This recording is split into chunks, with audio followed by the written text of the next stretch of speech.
So good evening students. நம்ம இதுக்கு முன்னாடி ஃப்ளூயிட் மெக்கானிக்ஸ்ல எது வரைக்கும் நம்ம ஆக்சுவலா கரெக்டா நீங்க வீடியோஸ்ல போய் பார்த்தீங்க அப்படின்னா, உங்களுக்கு ஃப்ளூயிட் மெக்கானிக்ஸ்ல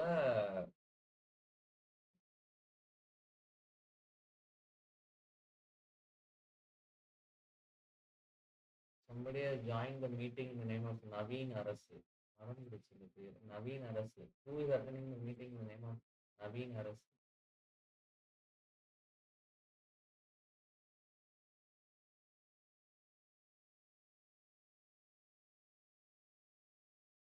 நவீன் அரசு அப்படிங்கிறது யாருப்பா? Can you kindly come up with your name?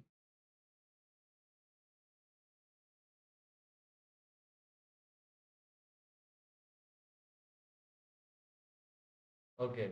Thandeeswaran. Okay, okay. Fine, fine, fine. Okay, okay. So good evening everyone. So fluid மெக்கானிக்ஸில் இது வரைக்கும் நீங்கள் பார்த்த கண்டென்ட்ல உங்களுக்கு எது வரைக்கும் இருந்திருக்கோம்னா ரிஜிட் பாடி மோஷன் வரைக்கும் இருந்திருக்கும். So initially started off with fluid mechanics அப்படின்னா ஃப்ளூயிட் மெக்கானிக்ஸில் நீங்கள் பேசிக் ஃபண்டமெண்டல்ஸ்லாம் பார்த்துருப்போம். பேசிக் ஃபண்டமெண்டல்ஸ் அப்படின்னா பேசிக் ப்ராப்பர்ட்டிஸ் ஆஃப் ஃப்ளூயிட்ல ஆரம்பிச்சு விஸ்காசிட்டினா என்ன அப்படின்லாம் பார்த்து அதுக்கடுத்து ஹைட்ரோஸ்டாட்டிக்ஸ் பார்த்துருப்போம். அதுக்கடுத்து ப்ரெஷர் மெஷர்மெண்ட் பார்த்துருப்போம்.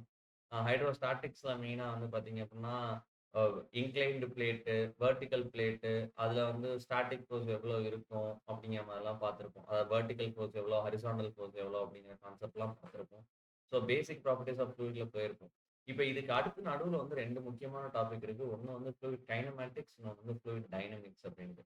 இந்த ஃப்ளூயிட் கைனமேட்டிக்ஸும் ஃப்ளூயிட் டைனமிக்ஸும் நம்ம பார்க்கறதுக்கு முன்னாடி ஒரு சின்ன டாபிக் கவர் பண்ணிடலாம். சின்ன டாபிக் இந்த சென்ஸ் இது வந்து கொஞ்சம் ஐசோலேட்டடா இருக்கும். ஸோ இதை ஃபர்ஸ்ட் பார்த்துட்டு போயிடலாம் அப்படிங்கிற கான்செப்ட் தான். ஒன்று வந்து மொமெண்டம், ஏன்னா கைனமேட்டிக்ஸும் டைனமிக்ஸும் ஃபார் ஷுவர் அதுவே வந்து ஒரு 6-7 கிளாஸ் எடுக்கும். மொமெண்டம் ஈக்குவேஷன் அண்ட் அப்ளிகேஷன்ஸ் வந்து மேபி ஒரு 3 to 4 கிளாஸஸ் நம்ம முடிக்கலாம் அப்படிங்கிறனால starting with momentum equation and application. So momentum equation and application போகிறதுக்கு முன்னாடி will generally have some kind of introduction about what is momentum. அதோட அப்ளிகேஷன் தான் நம்மளுக்கு இது மெயினாக இருக்கு. ஸோ மெயின் ஆஃப் ஃபண்டமெண்டல்ஸ் எப்பயுமே கான்செப்ட் நம்ம ரொம்ப ஸ்ட்ராங் ஆகிக்கிட்டோம் அப்படின்னா ஈஸி. ஸோ உங்க எல்லாருக்குமே தெரியும் வெரி சிம்பிள் ரிலேஷன். ஃபோர்ஸ் அப்படின்னா நீங்க எல்லாருமே என்ன சொல்றீங்க? Force is equal to mass into acceleration அப்படின்னு நம்ம சொல்லியே பழகிருக்கோம். Force is given as mass into acceleration அப்படின்னு நம்ம சொல்லி பழகிருக்கோம். ஆனா நான் முதல்ல கேட்க வேண்டிய கேள்வி என்னன்னா, ஃபோர்ஸ் அப்படிங்கிறது ஸ்கேலார் குவான்டிட்டியா வெக்டார் குவான்டிட்டியா அப்படிங்கிறது தான். Acceleration is a vector quantity. Acceleration is obviously vector quantity. அப்போ ஃபோர்ஸ் கண்டிப்பா எப்படி இருக்கும்? It is a vector quantity. அதாவது ஃபோர்ஸை டிஃபைன் பண்றதுக்கு நம்மளுக்கு அதோட மேக்னிடியூடும் தேவை, நம்மளுக்கு அதோட டைரக்ஷனும் தேவை. 10 kilonewton force acting in which direction? 10 kilonewton magnitude alone is not going to help you. You need to know at what particular direction it is acting. அப்பனா மட்டும்தான் நம்மளால என்ன பண்ண முடியும்? அந்த ஃபோர்ஸுக்கான ஒரு வேல்யூவே நம்மளால சேர்க்க முடியும். ஆக்சலரேஷன் வெக்டார் அப்படின்னா ஃபோர்ஸும் கண்டிப்பா ஒரு வெக்டாரா தான் இருக்கும். நம்ம டினோஷன்ல சொல்லணும் இல்ல டினோட் பண்ணணும் அப்படின்னா F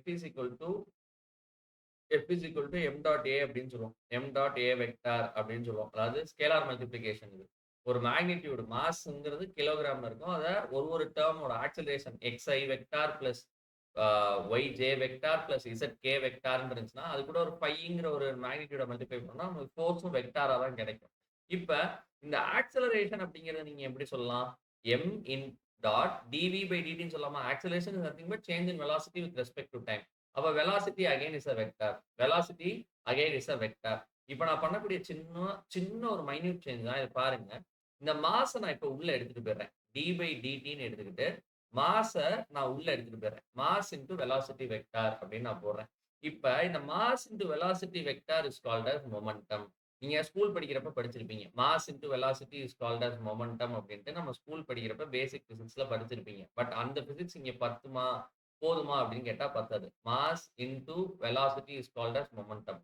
mass into velocity is called as your momentum. இப்போ நான் ஒன்னே ஒன்று தான் சொல்றேன். இந்த mass into velocity vector is called as linear momentum அப்படின்னு நான் சொல்றேன். அந்த லீனியர் மொமெண்டம்க்கு சிம்பிள் வந்து பாத்தீங்க அப்படின்னா we denote it by p bar. Linear momentum. Okay, linear momentum. Linear momentum அப்ப எப்படிப்பட்ட குவான்டிட்டியா இருக்கணும்? அதுவும் வெக்டார் குவான்டிட்டியா தான் இருக்கணும். ஏன்னா வெலாசிட்டி வெக்டார் குவான்டிட்டி, லீனியர் மொமெண்டமும் வெக்டார் குவான்டிட்டி தான். denoted by p bar. denoted by p bar இல்ல p vector. denoted by p vector. இப்ப நான் ஒண்ணே ஒண்ணு மட்டும் தான் உங்கள்ட்ட கேட்கிறேன். இது வந்து இந்த mb அப்படிங்கிறது லீனியர் மொமெண்டம் அப்படின்னு சொல்லிட்டேன். d by dt ஜெனரலா மேக்ஸ்ல என்ன சொல்லுது? டி பை டிடி அப்படின்னா என்னது? ரேட் ஆஃப் சேஞ்சுன்னு படிச்சிருப்போமா? ஏதாவது ஒரு ப்ராப்பர்ட்டி டைமை பொறுத்து மாறிச்சு அப்படின்னா அதை ரேட் ஆஃப் சேஞ்ச் அப்படின்னு சொல்லுவோம். அது என்ன சொல்லுவோம்? ரேட் ஆஃப் சேஞ்சுன்னு சொல்லுவோம். அப்ப இந்த லீனியர் மொமெண்டமோட ரேட் ஆஃப் சேஞ்ச் என்ன குடுக்குது? ஃபோர்ஸ குடுக்குது. அப்ப இதுதான் இன்னைக்கு நம்மளோட ஃபர்ஸ்ட் டெஃபினிஷன். ஃபோர்ஸ் அப்படின்னா மாஸ் இன்டு ஆக்ஸலரேஷன்னே சொல்லிக்கிட்டு இருந்த நம்மளுக்கு புதுசா ஒரு டெஃபினிஷன் கிடைக்குது. Force is defined as rate of change of linear momentum. Linear மொமெண்டமோட ரேட் ஆஃப் சேஞ்ச கண்டுபிடிச்சோம்னா அது நம்மளுக்கு ஃபோர்ஸ் தரும். This is the fundamental or key point in which you need to understand momentum equation. அப்ப force is defined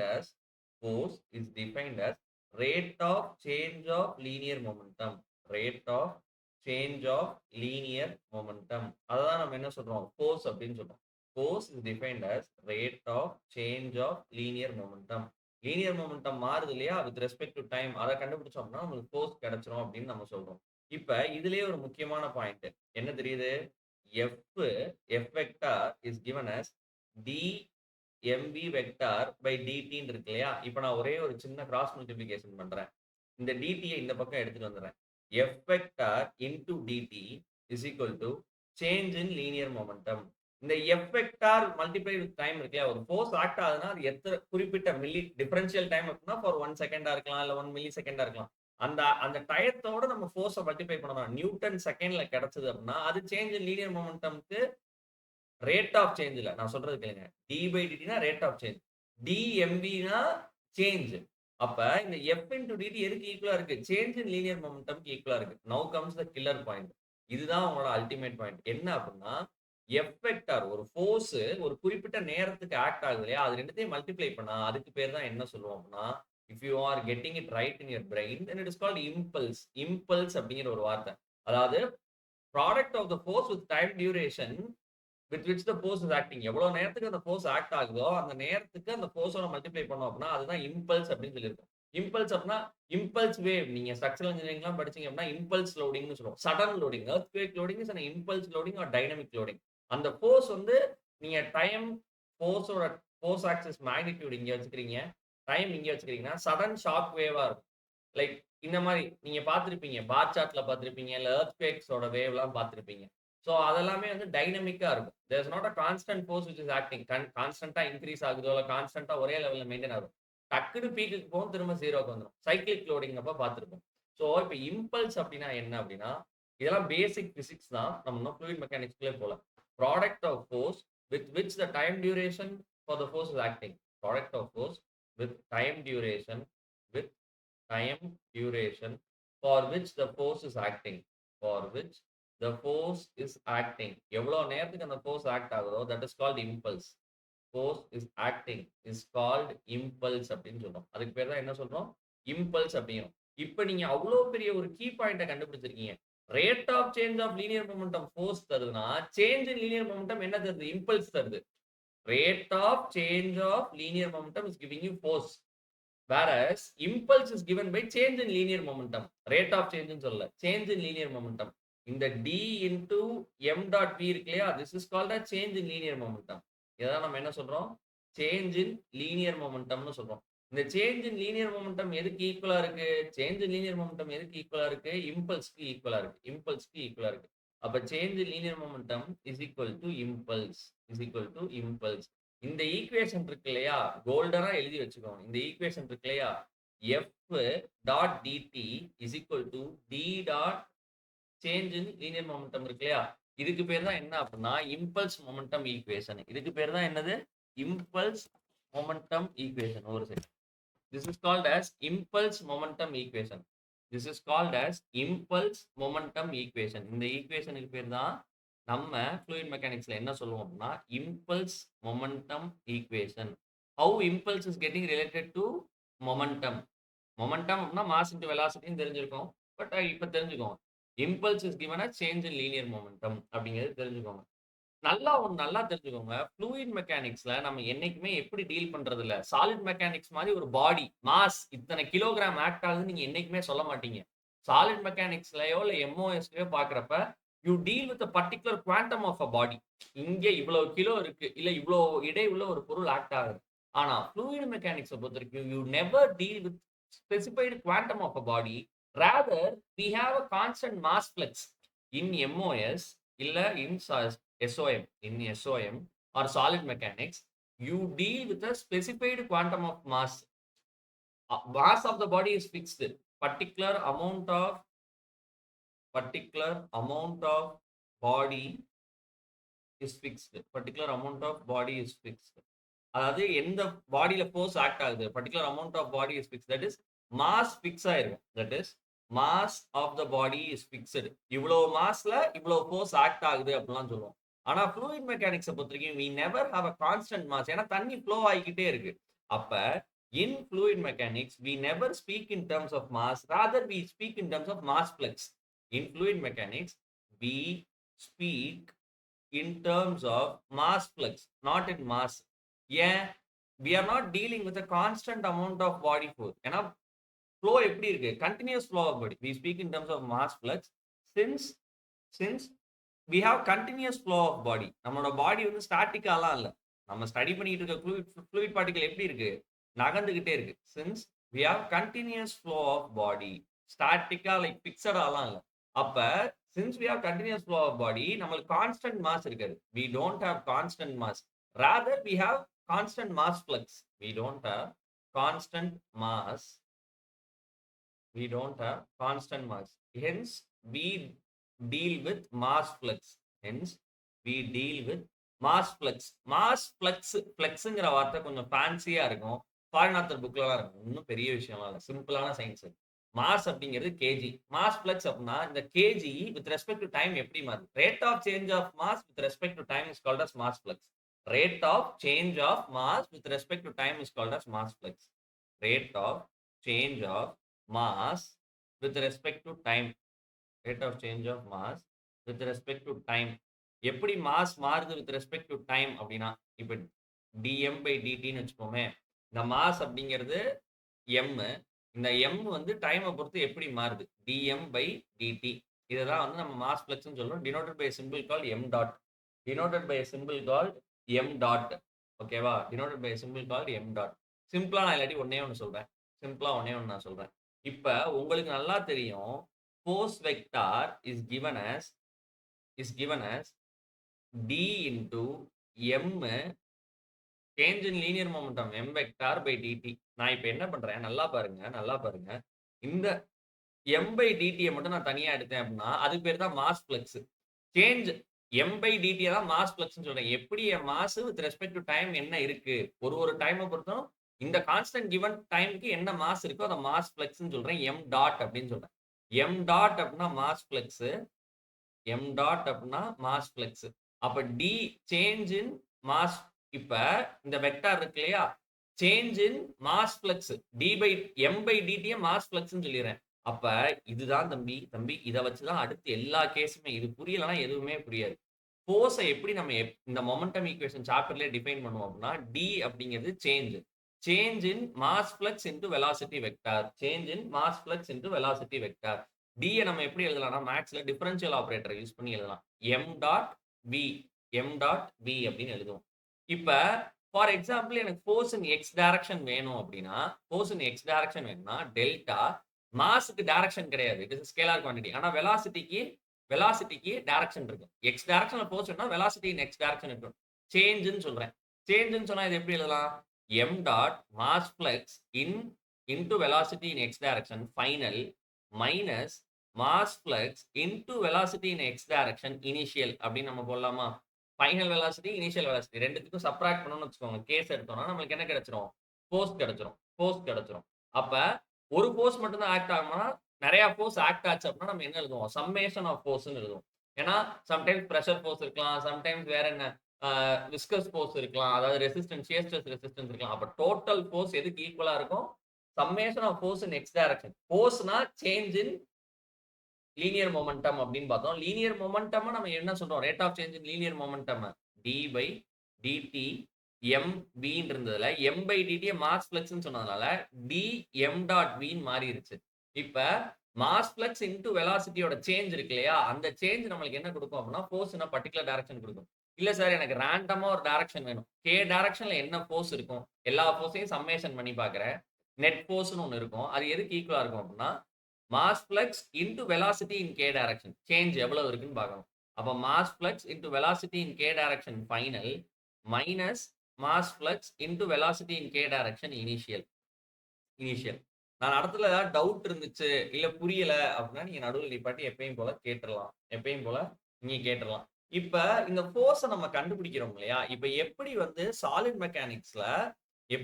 மெக்கானிக்ஸ்ல நம்ம free body டயகிராம்னு ஒண்ணு வரையறோமோ, fluid மெக்கானிக்ஸ்ல நம்ம எந்த ஏரியாவ அனாலிசிஸ் பண்ண போறோமோ, அந்த ஏரியாவுக்கு பேரு.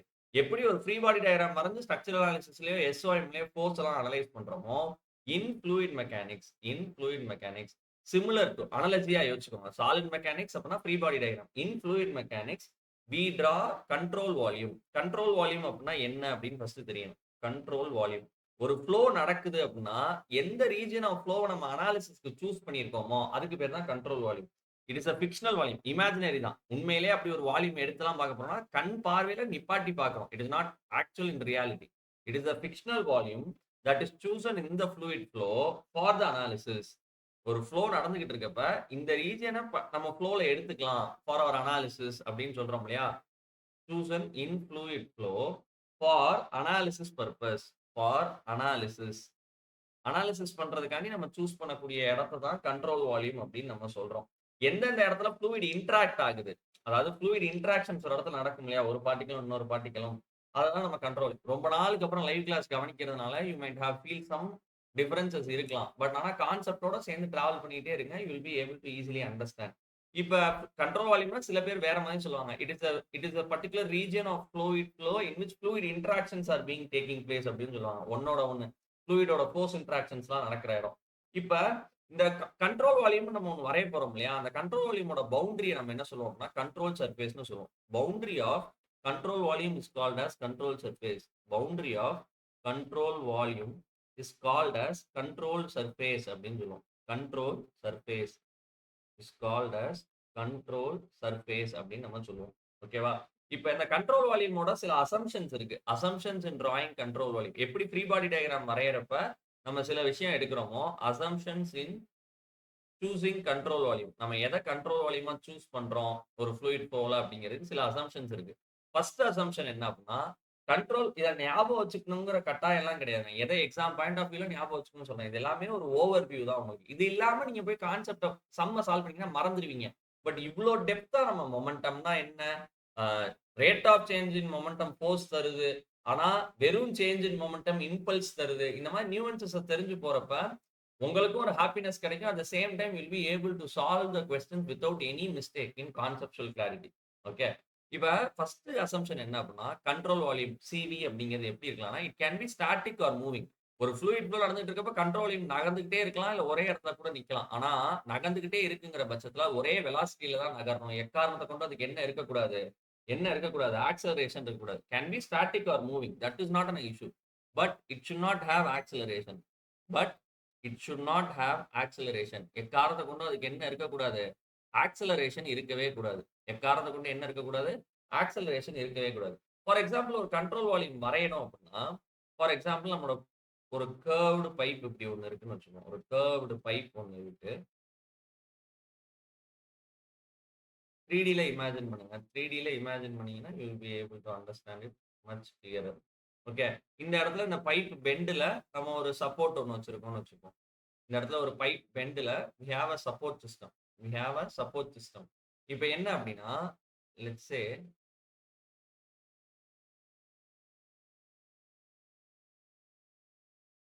say we are having a pipe flow. இப்ப வந்து தண்ணி இந்த பைப்ல ஃப்ளோ ஆயிட்டு இருக்குன்னு வச்சுப்போம். தண்ணி இந்த பைப்ல ஃப்ளோ ஆயிட்டு இருக்குன்னு வச்சுப்போம். இப்ப நம்ம என்ன பண்றோம் அப்படின்னா இந்த இடத்துல ஒரு டிஸ்சார்ஜ் கியூ உள்ள போகுது. இது என்னோட செக்ஷன் 11. இது என்னோட செக்ஷன் 11. இது என்னோட செக்ஷன் 22ன்னு எடுத்துக்கிறேன்னு வச்சுப்போம். இப்ப இந்த ஃப்ளூயிட் ஃப்ளோல இந்த செக்ஷன் 11ல என்ன பிரஷர் இருக்குங்கிறத P1ன்னு சொல்றேன். என்ன ஏரியா இருக்குங்கிறத A1ன்னு சொல்றேன். என்ன வெலாசிட்டி இருக்குங்கிறத B1ன்னு சொல்றேன். அதே மாதிரி இந்த இடத்துல தண்ணி வெளியில வருது இல்லையா? நார்மல் டு த பைப் தான் வெளியில வரும். வெளியில வர்றப்ப இந்த இடத்துல ஒரு வெலாசிட்டி V2 இருக்குன்னு சொல்றேன். பிரஷர் P2 இருக்குன்னு சொல்றேன். ஏரியா A2 இருக்குன்னு சொல்றேன். இப்ப இதுதான் நம்மளோட பாடி. இத வச்சு இப்ப நம்ம ஃப்ரீ பாடி டயகிராம் மாதிரி ஒண்ணு வரைய போறோம். அந்த ஃப்ரீ பாடி டயகிராம் தான் கண்ட்ரோல் வால்யூம்னு சொல்றோம். இங்க இப்ப நான் கண்ட்ரோல் வால்யூம்னு ஒண்ணு வரைஞ்சேன் அப்படின்னா அதுவும் என்ன ஷேப்ல இருக்கும் அப்படின்னா இந்த பாடியோட ஷேப்லயே தான் இருக்கும். இந்த பாடியோட ஷேப்லயே தான் இருக்கும். ஃபார் எக்ஸாம்பிள்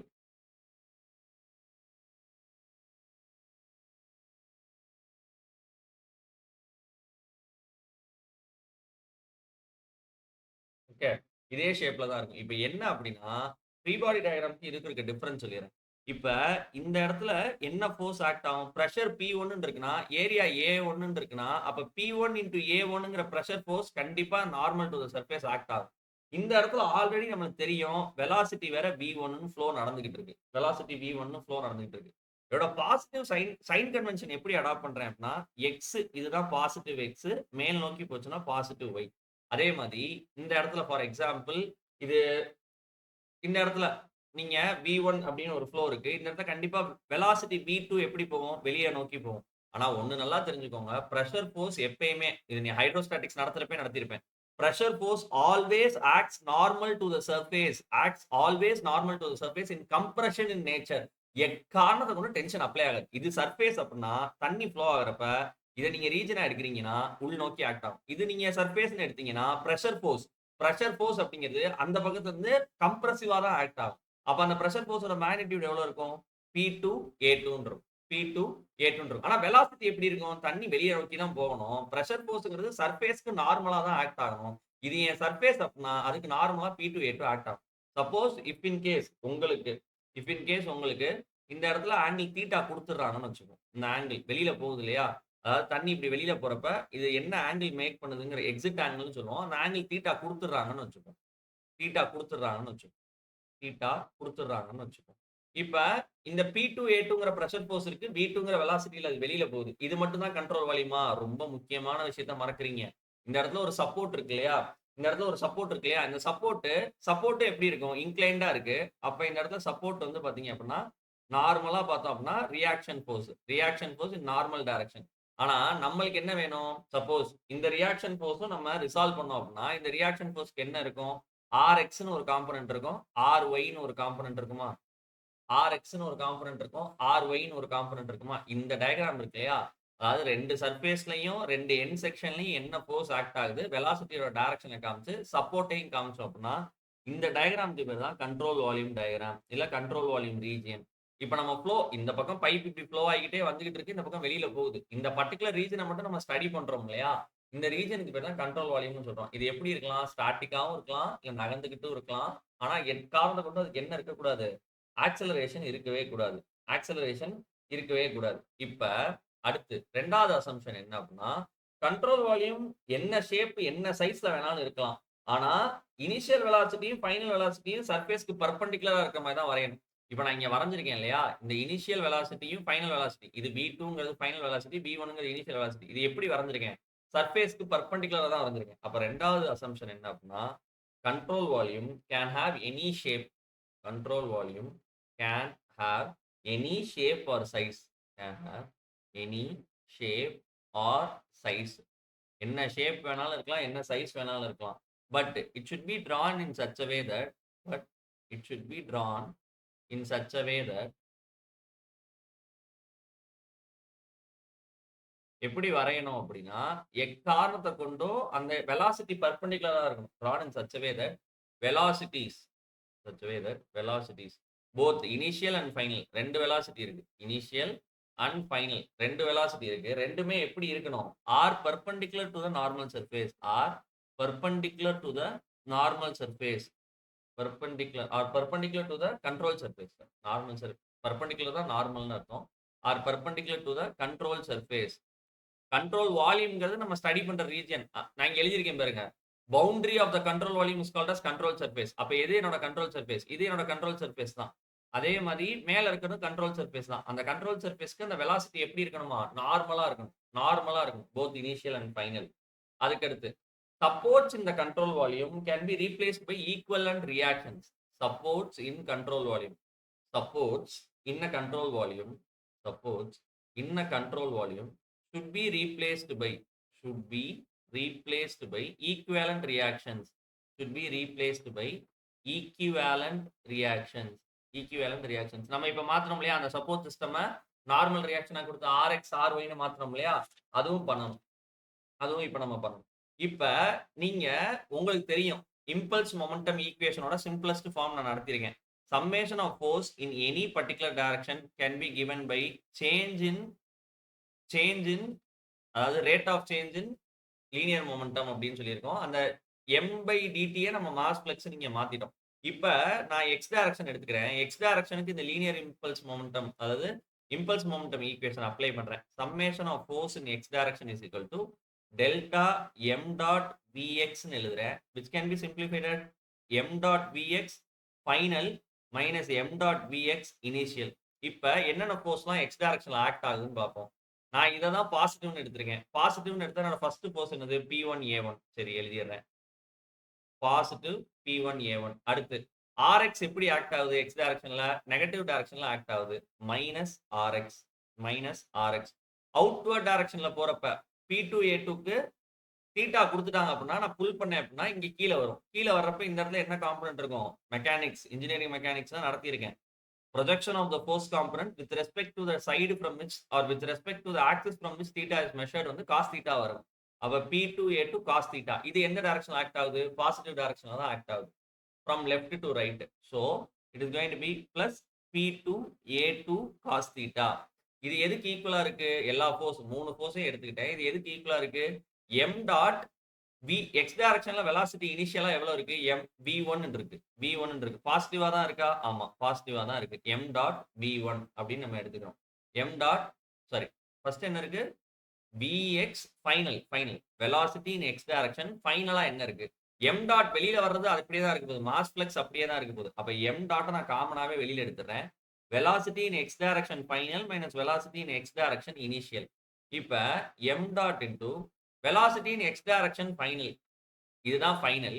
எக்ஸ் டைரக்ஷன்ல வெலாசிட்டி அப்ப என்னவா இருக்கும்? v2 cos theta எப்படி இருக்கு? v2 cos theta எப்படி இருக்கு? X positive X left to right. ஆனா v2 cos theta right to left move ஆகுது. அப்ப என்ன இருக்கும்? Minus v2 cos theta minus velocity in X direction initial. Velocity in X direction initial எப்படி இருக்கு? v1 பாசிட்டிவா தான் இருக்கு. அப்ப மைனஸ் ஆல்ரெடி இருந்த மைனஸ் இந்த மைனஸ் ஈக்குவேஷன்ல வர சேஞ்ச். அப்ப மைனஸ் v1 நம்மளுக்கு என்ன தேவை? இந்த RXங்கிற டேர்ம் தான் தேவை. அப்ப RX நான் இந்த பக்கம் எடுத்துட்டு வந்துடுறேன். இப்ப இந்த பக்கம் என்னெல்லாம் இருக்கு? P1A1 இருக்கு பிளஸ் P2A2 cos theta இருக்கு. இது ரெண்டு இந்த பக்கம் வந்துருச்சுன்னா என்ன ஆயிரும்? Mass flux into v2 cos theta plus v1 ஆயிரும். பிளஸ் v1 ஆயிரும். இதுதான் net reaction force in X direction. இதுதான் என்னது? Net reaction force in X direction. இந்த ஈக்குவேஷன் எழுத கத்துக்கங்க. இது தெரிஞ்சிச்சுனா தான் இம்பாக்ட் ஆஃப் a ஜெட் ஆன பிளேட்டை நம்மளால யூஸ் பண்ண முடியும். Net reaction force in X direction. இதே மாதிரி net reaction force in Y direction நீங்களே எழுதுங்க.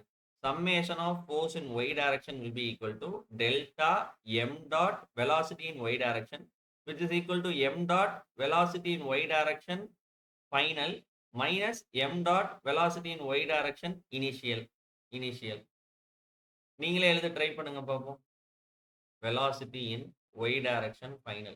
இப்ப summation of force in y direction எடுத்துக்கிட்டோம் அப்படின்னா P1A1க்கு வெர்டிகல் காம்போனன்ட் இருக்கா? கிடையவே கிடையாது. அப்ப இனிஷியலா இங்க 0 தான். ஆனா இந்த காம்போனன்ட் மேல் நோக்கி போகுது. அப்ப பாசிட்டிவ் பிளஸ் RY பிளஸ் வேற என்ன இருக்கு? P2A2 sin theta. ஆனா எப்படி ஆக்ட் ஆகுது? கீழ் திசையை நோக்கி ஆக்ட் ஆகுது. P2A2 sin theta இங்க ஆக்ட் ஆகும். P2A2 sin theta கீழ் திசையை நோக்கி ஆக்ட் ஆகும். சோ அப்ப மைனஸ். அப்ப என்ன ஆயிரும்? இந்த இடத்துல மைனஸ். ஏன்னா சைன் கன்வென்ஷன் கீழ இருந்து மேல போனா தான் பாசிட்டிவ்னு எடுத்துறீங்க. அப்ப minus P2A2 sin theta equal to m dot into velocity final. இதுதான் final section. velocity in y direction எப்படி இருக்கு? v2 cos theta னா இது எப்படி இருக்கும்? v2 sin theta எப்படி ஆக்ட் ஆகுது? மேல் திசையை நோக்கி தான் போகுது. அப்ப பாசிட்டிவ். அப்ப m dot velocity final in y direction எவ்வளவு இருக்கு? v2 sin theta க்கு ஈக்குவலா இருக்கு. Minus m dot velocity in y direction initial. x component இருக்கு velocity v1, y காம்போனன்ட் இருக்கா? கிடையாது. அப்ப 0. அப்ப இந்த டேர்ம் என்ன ஆயிரும்? m dot into 0. அப்ப இது நல்லிஃபை ஆயிரும். நம்மளுக்கு தேவை என்ன? RY யோட வேல்யூ என்னவா இருக்க போகுது? m dot v2 sin theta plus P2A2 sin theta.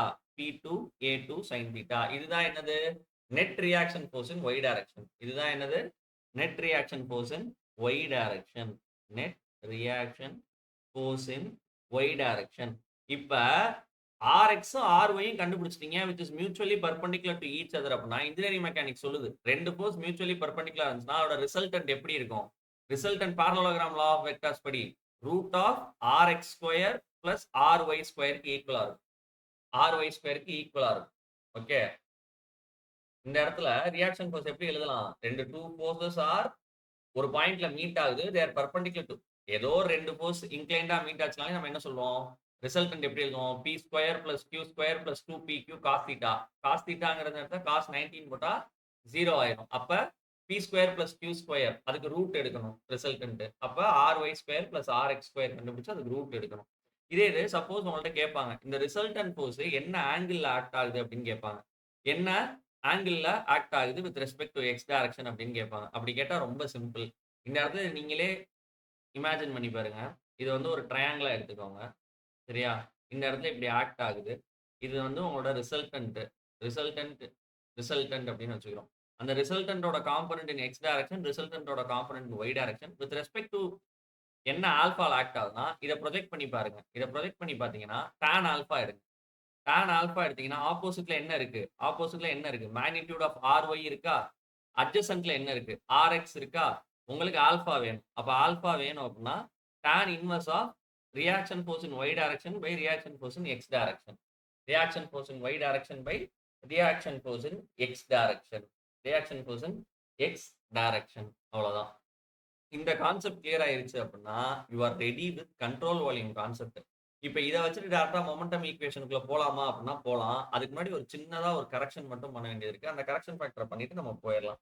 Correction ஃபேக்டரை நம்ம பண்ணிட்டு போயிடலாம். என்ன அப்படின்னு நான் சொல்றேன்.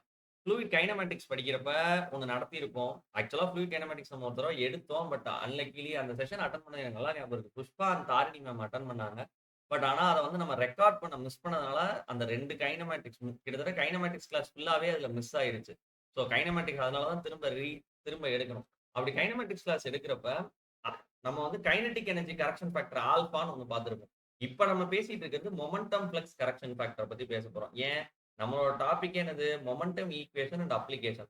அப்ப இந்த மொமெண்டம் ஃப்ளக்ஸ் கரெக்ஷன் ஃபேக்டர் அப்படின்னா என்னன்னு பார்க்கணும். மொமெண்டம் ஃப்ளக்ஸ் கரெக்ஷன் ஃபேக்டர் இது எதுக்கு? ஃபர்ஸ்ட் ஆஃப் ஆல் மொமெண்டம் ஃப்ளெக்ஸா கண்டுபிடிச்சு அதை கரெக்ட் வேற பண்ணணுமா? ஏன் கரெக்ட் பண்ணணும்?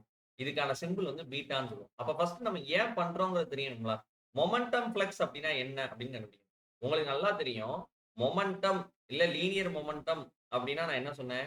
Change in mass into rate of change in, அதாவது டி பை டிடி. மொமெண்டம் அப்படின்னா மாஸ் இன்டு வெலாசிட்டின்னு நான் சொல்லிட்டேன். மொமெண்டம் அப்படின்னா மாஸ் இன்டு வெலாசிட்டி வெக்டர் அப்படின்னு நான் சொல்லிட்டேன். மாஸ் இன்டு வெலாசிட்டி வெக்டர் அப்படின்னு சொல்லிட்டேன். மொமெண்டம் ஃப்ளக்ஸ் அப்படின்னா என்னன்னு உங்களுக்கு தெரியணும். இப்ப first of all momentum flux அப்படின்னா எதுவும் கிடையாது. நார்மலா எம் ஃப்ளக்ஸ்னாலே வித் ரெஸ்பெக்ட் டு டைம்னு சொல்லிட்டேன். மாஸ் வந்து with respect to time vary ஆகுது. அத மொமெண்டம் ஃப்ளக்ஸ் அப்படின்னா இதுதான். எம் டாட் வின்னு சொல்றோம் இல்லையா நம்ம? எம் டாட் வி அதாவது change in momentum flux will be equal to force பா. சிம்பிள். உங்களோட ஃபோர்ஸ் என்ன சொல்றது? d by dt of m into v, அதாவது rate of change of linear momentum will be equal to force. நான் இப்போ என்ன பண்றேன்? இந்த dt மாஸ் கொடுத்துட்டேன் அப்படின்னா இது மாஸ் ஃப்ளெக்ஸ் ஆயிடும். அப்ப சேஞ்ச் ஆஃப் d மட்டும் தான் இருக்கும். d ன்னு மாறிடுச்சு அப்படின்னா m டாட் v ன்னு மாறிடும். இந்த m டாட் v தான் நான் மொத்தமாவே என்ன சொல்றேன் அப்படின்னா மொமெண்டம் ஃப்ளெக்ஸ் அப்படின்னு சொல்றேன். மொமெண்டம் ஃப்ளெக்ஸ் அப்படின்னு நான் சொல்றேன். அதாவது product of mass flux into velocity M dot. அதாவது இதெல்லாம் ஃபர்ஸ்ட் தடவை நீங்க கேட்குறீங்க, அதனால உங்களுக்கு கொஞ்சம் பொறுமையா கேளுங்க. எம் டாட் அப்படிங்கிறது mass flux. Product of mass flux into velocity is called as momentum flux. whereas this d represents change in momentum flux. change in momentum flux. change in momentum flux will be equal to force அப்படிங்கிறேன். Sir நீங்க தானே sir கொஞ்ச நேரத்துக்கு முன்னாடி சொன்னீங்க, என்ன sir மாத்தி மாத்தி? அதாவது நான் முன்ன சொன்னது rate of change of momentum is equal to force அப்படிங்கிறேன். rate of change of momentum இது rate of changeனாலே d by dt of momentum will give you force. very good. இப்போ நான் என்ன சொல்றேன்? rate of changeலாம் சொல்ல change ன்னு சொல்றேன். d னா delta change in momentum flux will give you force அப்படின்னு நான் சொல்றேன். ஏன் நான் momentum flux-ஆ அதை சொல்றேன் அப்படின்னா மாஸ் ஃப்ளக்ஸ் தான் நம்ம சிவில் இன்ஜினியரா ஃப்ளூயிட்ல பார்ப்போம். ஸோ அப்போ இந்த m டாட் v தான் நம்ம என்ன சொல்றோம்? மொமெண்டம் ஃப்ளக்ஸ் அப்படின்னு சொல்றோம். இதுல ரொம்ப முக்கியம் இந்த m டாட் பிரச்சனையே இல்லை. இந்த m டாட் பக்கத்துல இருக்கு இல்லையா அந்த v, இவன் தான் கல்பிரிட். ஒரு ஃப்ளோ நடக்கிறப்ப இந்த v நம்ம எப்பயுமே எப்படி யூஸ் பண்ணணும் அப்படின்னா ஆவரேஜ் வெலாசிட்டி ஆஃப் ஃப்ளோ. இப்போ ஒரு பைப்ப நம்ம எடுத்துக்கிறோம். அந்த பைப்போட கிராஸ் செக்ஷன் இப்போ ஃபார் எக்ஸாம்பிள் பைப் இப்படி ஃப்ளோ ஆயிட்டு இருக்குன்னு வச்சுக்கோங்க. பைப்ல தண்ணி இப்படி ஃப்ளோ ஆயிட்டு இருக்குன்னு வச்சுக்கோங்க. நான் ஏதோ ஒரு பர்ட்டிகுலர் செக்ஷன் எடுக்கிறேன்னு வச்சுக்கோங்க. இந்த செக்ஷன் எடுக்கிறப்ப, இந்த பைப்ப நான் கட் பண்ணி பார்க்கிறப்ப, சைடுல பார்த்தா எனக்கு என்ன தெரியும்? ஒரு சர்க்கிள் தெரியும். அந்த சர்க்கிள்ல பார்க்கிறப்ப, சென்டர் பாயிண்ட்ல என்ன வெலாசிட்டி இருக்கோ, பவுண்டரி பாயிண்ட்லயும் அதே வெலாசிட்டி, நடுவுல இருக்க பாயிண்ட் எல்லாத்துலயும் ஒரே வெலாசிட்டி இருந்துச்சு அப்படின்னா, எனக்கு பிரச்சனையே கிடையாது. ஆப்வியஸா என்னோட என்ன வெலாசிட்டி அந்த எல்லா இடத்துலயும் இருக்கோ, அத நான் என் ஆவரேஜ் வெலாசிட்டின்னு சொல்லிருவேன். ஆனா ரியாலிட்டில வந்து பார்த்தீங்க அப்படின்னா, ஒரு ஒரு ஜெனரலா ஒரு ஃப்ளோ நடக்கிறப்ப, பைப்போட 2 எக்ஸ்ட்ரீம்லயும் நான் ஸ்லிப் கண்டிஷன்னால 0 வெலாசிட்டி இருக்கும். பைப்போட சென்டர்ல மேக்ஸிமம் வெலாசிட்டி இருக்கும். ஜெனரலா. அப்ப இது என்ன ப்ரொஃபைல் அடாப்ட் ஆகுது? பாராபோலிக் ப்ரொஃபைல்னா லேமினார் ஃப்ளோன்னு சொல்லுவோம். சம்டைம்ஸ் பார்ஷியலி டர்புலன்ட் அப்படின்னா ஒரு ட்ரெபீசியம் மாரி கூட இருக்கும். சம்டைம்ஸ் அந்த ஃப்ளோ ப்ரொஃபைல் எப்படி இருக்கும் அப்படின்னா, கம்ப்ளீட் ரெக்டாங்கிளா கூட இருக்கும். எல்லா இடத்துலயும் ஒரே அது டர்புலன்ட் ஃப்ளோல வரும். அப்ப இது கம்ப்ளீட்லி டர்புலன்ட். இது வந்து செமி டர்புலன்ட். அதாவது பார்ஷியலி லேமினார், பார்ஷியலி டர்புலன்ட்ன்னு சொல்லுவோம். இது பியூர்லி லேமினார். பியூர்லி லேமினாரா இருந்துச்சுன்னா, சென்டர்ல மட்டும் மேக்ஸிமம் இருக்கும். எட்ஜஸ் 2த்துலயும் வெலாசிட்டி 0 இருக்கும். எட்ஜஸ் 2த்துலயும் வெலாசிட்டி 0 இருக்கும். சென்டர்ல மேக்ஸிமம் வெலாசிட்டி இருக்கும். இது வந்து மேக்ஸிமம் வெலாசிட்டி இருக்கும் இங்க சென்டர்ல. இது லீனியர் வேரியேஷன் இருக்கும். இங்க 2ம் 0 இருந்து. கம்ப்ளீட்லி டர்புலன்ட் அப்படின்னா, மேக்ஸிமம் வெலாசிட்டி தான் எல்லா இடத்துலயும் இருக்கும். ஆவரேஜ் அப்ப V maximum will be equal to V average. எதுல? டர்புலன்ட் ஃப்ளோல. இப்ப இதெல்லாம் அப்ப ஒரு ப்ரொஃபைலுக்கு ஒண்ணு இருக்குன்னா, அப்ப அந்த பைப்போட ஒரு கிராஸ் செக்ஷன் எடுத்துக்கிட்டோம் அப்படின்னா, கண்டிப்பா நம்ம என்ன பண்றோம்? நார்மலா மாஸ் ஃப்ளக்ஸ்ன்னு யூஸ் பண்றப்ப நம்ம m.v ன்னு யூஸ் பண்றது தப்பு. ஏன்னா m.v எப்படி கால்குலேட் பண்ணோம்? ஆவரேஜ் வெலாசிட்டி ஆஃப் ஃப்ளோவ பொறுத்து கால்குலேட் பண்ணோம். ஆனா இன் ரியாலிட்டி இல்லாட்டி on calculating on calculating on calculating momentum flux using m dot v v used should be average velocity of flow. v used should be v வந்து நம்ம use பண்றது average velocity of flow use பண்றோம். ஆக்சுவலா நம்ம என்ன use பண்ணணும் அப்படின்னு பாத்தீங்க அப்படின்னா, அந்த இடத்துல இருக்கக்கூடிய ஆவரேஜ் வெலாசிட்டி ஆஃப் ஃப்ளோ அப்படிங்கிறது யூஸ் பண்ணணும். V used should be average velocity of flow. ஆனா, இந்த ஆவரேஜ் வெலாசிட்டி ஆஃப் ஃப்ளோ தான் பைப்போட எல்லா கிராஸ் செக்ஷன்லயும் இருக்குமா அப்படின்னு கேட்டீங்கன்னா கிடையாது. ஒரு இன்ஸ்டன்ட்லயும் அது வேரி ஆகும். ஒரு இன்ஸ்டன்ட்லயும் வேரி ஆகும். If the velocity profile is non uniform. V is not uniform. V is not uniform. வெலாசிட்டிங்கிறது V is not uniform across the cross section always. Across the cross section. அப்ப கிராஸ் செக்ஷனுக்கு அக்ராஸா எடுத்து பார்த்தோம் அப்படின்னா, velocity எப்பயுமே எப்படி இருக்காது? யூனிஃபார்மா இருக்கணும்னு இருக்காது. ஃபார் எக்ஸாம்பிள் நான் இப்ப என்ன பண்றேன் அப்படின்னா, இதுதான் என்னோட ஃப்ளோ கிராஸ் செக்ஷன். நான் இதுக்குள்ள ஒரு குட்டியூண்டு திக்னஸ் இருக்கு இல்லையா? குட்டியூண்டு திக்னஸ் சர்க்கம்ஃபரன்ஷியலா இருக்கிறப்ப, இந்த குட்டியூண்டு திக்னஸ்க்கு DA அப்படிங்கிற ஏரியா இருக்கு. DA அப்படிங்கிற ஏரியா இருக்கு. டிஃபரன்ஷியல் எலிமெண்ட் எடுக்கிறேன். நான் என்ன பண்றேன்? ஒரு குட்டியூண்டு எலிமெண்ட் DA அப்படின்னு எடுக்கிறேன். இந்த குட்டியூண்டு எலிமெண்ட் DAக்கு இந்த குட்டியூண்டு எலிமெண்ட் DAல அந்த குட்டியூண்டு எலிமெண்ட்டுக்குள்ள வெலாசிட்டி ஒண்ணு தானே இருக்கணும். இந்த இடத்துல ஒரு வெலாசிட்டி இருக்கு. சென்டர்ல ஒரு வெலாசிட்டி இருக்குன்னா, இந்த ஒரு குட்டியூண்டு டிஃபரன்ஷியல் எலிமெண்ட்ல ஒரு பர்ட்டிகுலர் வெலாசிட்டி தானே காட்ட முடியும். இப்ப நான் ஹரிசாண்டலா இப்ப ப்ரொஃபைல் இப்படி போடுறேன் அப்படின்னா, இந்த பர்ட்டிகுலர் நான் இந்த திக்னஸ் எடுத்திருக்கேன் அப்படின்னா, அந்த திக்னஸ் இருக்கிற இடத்துல ஒரு லோக்கலைஸ்டா ஒரு வெலாசிட்டி இருக்குமா? அட்லீஸ்ட் அந்த குட்டியூண்டு அந்த குட்டியூண்டு ஏரியா DAக்குள்ள அந்த இடத்துல வெலாசிட்டி என்னவா தான் இருக்கும்? ஆவரேஜ் வெலாசிட்டி வீண் தானே இருக்கும். அப்ப அப்ப ஆக்சுவலா நான் என் மொமெண்டம் ஃப்ளக்ஸ் எழுதணும் அப்படின்னா, நான் எழுதணும் அப்படின்னா, நான் இனிமே என்ன எழுதக்கூடாது? எக்காரணத்த கொண்டு பீட்டா வி அதாவது MVன்னு எழுதக்கூடாது. நான் எப்படி எழுதணும்? இந்த m.v இருக்கு இல்லையா? அது கூட இந்த பீட்டாவ அப்ளை பண்றதுக்கு காரணம் என்ன அப்படின்னா, ஆவரேஜ் வெலாசிட்டி ஆஃப் ஃப்ளோவ நான் யூஸ் பண்றேன். ஆனா ஆக்சுவலா இந்த கரெக்ஷன் ஃபேக்டர் அப்ளை பண்ணா தான் என்னால கரெக்ட் பண்ண முடியும். இந்த கரெக்ஷன் ஃபேக்டர் ஏன்னா மொமெண்டம் ஃப்ளக்ஸ்ல V யூஸ் பண்றது ஆவரேஜ் வெலாசிட்டி ஆஃப் ஃப்ளோவா இருக்கணும். ஆனா ஃப்ளோ ப்ரொஃபைல் கான்ஸ்டன்ட்டா இருந்தா தான் அப்படி யூஸ் பண்ண முடியும். ஃப்ளோ ப்ரொஃபைல் நான் லீனியரா இருந்துச்சுன்னா இந்த கரெக்ஷன் ஃபேக்டர் அப்ளை பண்ணணும். இப்ப இதுதான் actual momentum flux. Actual momentum flux என்ன இருக்குன்னா, ஆவரேஜ் வெலாசிட்டிய வச்சு கண்டுபிடிக்கிறத நம்ம கரெக்ட் பண்ணிட்டோம் அப்படின்னா, நம் இது ஆவரேஜ் மொமெண்டம் ஃப்ளக்ஸா இருக்கும். ஆக்சுவல் மொமெண்டம் ஃப்ளக்ஸ் வேணும்னா இந்த கரெக்ஷன் ஃபேக்டர் அப்ளை பண்றோம். இப்ப நான் ஒண்ணே ஒண்ணு கேட்கிறேன். டிஃபரன்ஷியல் ஆக்சுவல் மொமெண்டம் ஃப்ளக்ஸ் எவ்வளவு? டிஃபரன்ஷியல்னா அந்த குட்டியூண்டு இடத்துல மொமெண்டம் ஃப்ளக்ஸ் எவ்வளவு இருக்கும்? டிஃபரன்ஷியல் ஆக்சுவல் மொமெண்டம் ஃப்ளக்ஸ் அந்த குட்டியூண்டு இடத்துல எவ்வளவு இருக்கும் அப்படின்னு பாத்தீங்க அப்படின்னா, குட்டியூண்டு இடத்துல பீட்டா அப்ளை பண்ணுமா? தேவையில்ல. ஏன்னா குட்டியூண்டு இடத்துல ஆவரேஜும் அந்த ஃப்ளோ ப்ரொஃபைலும் சேம் தான். ஏன்னா ஏரியா ரொம்ப சிறுசா இருக்கு. அப்ப நான் என்ன பண்ண போறேன்? எம் டாட்னு யூஸ் பண்ணாம அந்த குட்டியூண்ட் ஏரியான்னு எடுத்தேன்னு வச்சுக்கோங்க. ஜெனரலா மாஸ் ஃப்ளக்ஸ் அப்படின்னா என்ன சொல்றோம்? மாஸ் ஃப்ளக்ஸ் அப்படின்னா எம் டாட் அப்படின்னா கேஜி பெர் செகண்ட்னு சொல்றோம் இல்லையா? Mass flux mass per time. இது இப்ப இந்த குட்டியூண்ட் இடத்துல எடுக்கிறப்ப மாஸ் ஃப்ளக்ஸை நீங்க ஜெனரலா எப்படி கண்டுபிடிப்பீங்க அப்படின்னா ஃபார்முலா என்ன இருக்கும் அப்படின்னா ரோ ஏ வி அப்படின்னு இருக்கும். ரோ ஏ வி நம்பலனா போட்டு பாருங்க. ரோ கியூ இல்லாட்டி ரோ கியூன்னு சொல்லுவோம். ரோ அப்படின்னா என்னது? KG per metre cube. Area metre square. Velocity metre per second. அப்ப ஃபைனலா என்ன வருது? கேஜி பெர் செகண்ட் வருதா? அதாவது ரோ ஏவி அப்படின்னா மாஸ் ஃப்ளக்ஸ் அப்படின்னு சொல்லுவோம். இன்னைக்கு டேவோட டேக் அவேவா இதை வச்சுக்கோங்க. மாஸ் ஃப்ளக்ஸ் அப்படின்னா ரோ கியூ. ஜெனரலா ரோ கியூன்னு சொல்லுவோம். கியூவை நம்ம என்ன சொல்லுவோம்? ஏரியா இன்டு வெலாசிட்டின்னு சொல்லுவோம். இப்ப இந்த இடத்துல டிஃபரன்ஷியல் ஆக்சுவல் மொமெண்டம் ஃப்ளக்ஸ் எப்படி இருக்கும்? எம் டாட் அந்த குட்டியூண்ட் இடத்துல இருக்கக்கூடிய லோக்கலைஸ்டு வெலாசிட்டி.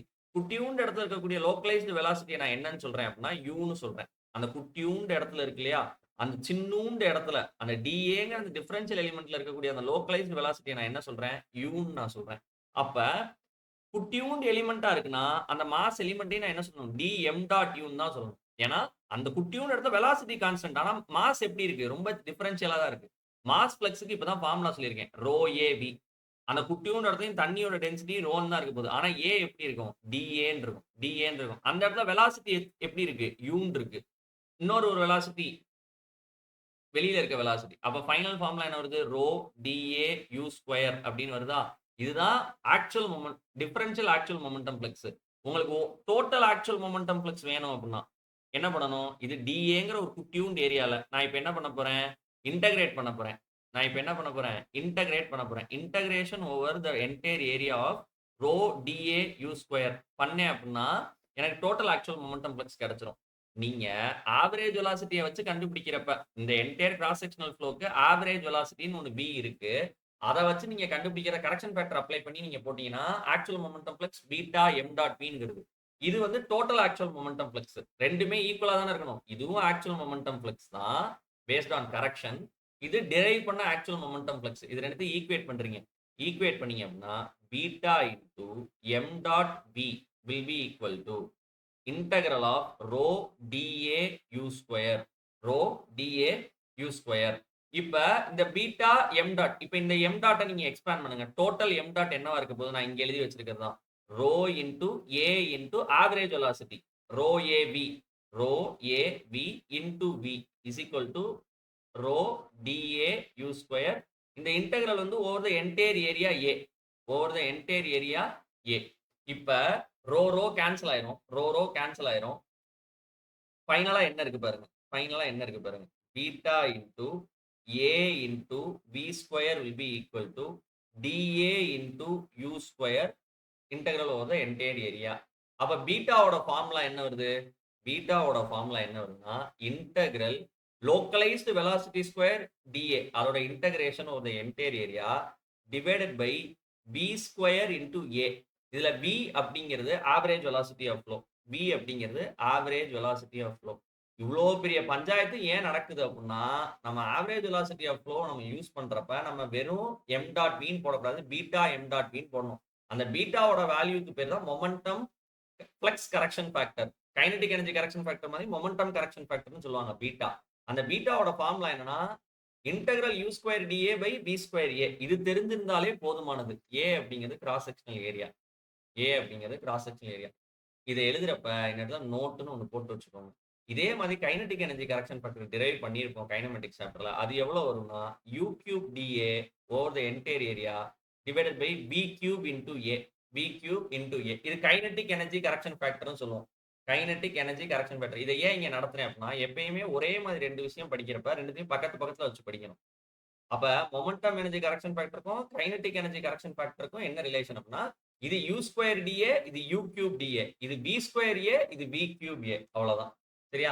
இப்ப இந்த ரெண்டு கரெக்ஷன் ஃபேக்டரை பத்தி நம்ம தெரிஞ்சிருக்கணும்.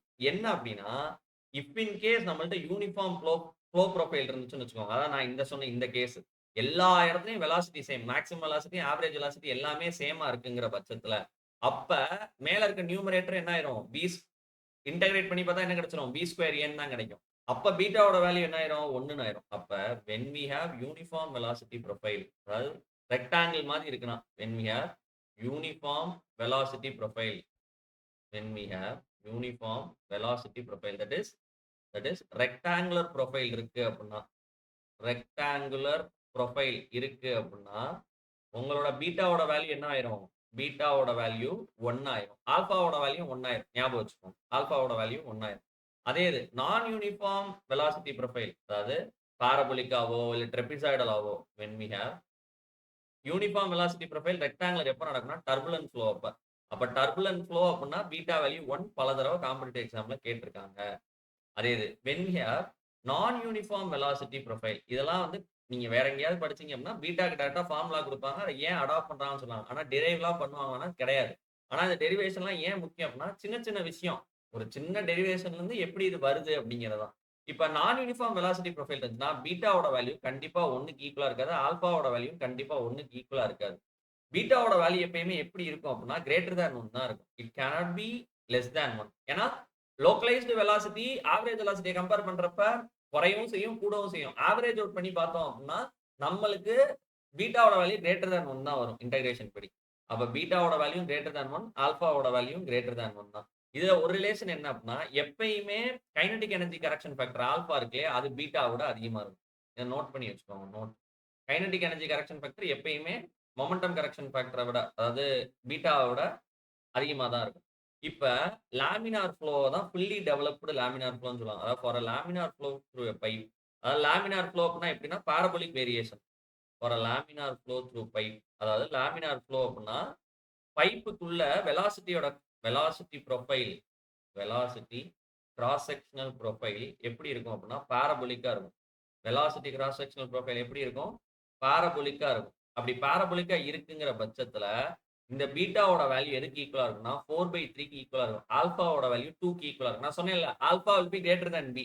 கரெக்டா தானே இருக்கு? 2 greater than 4/3 அப்படின்னு இருக்கா? 2 greater than 4/3 இருக்கா?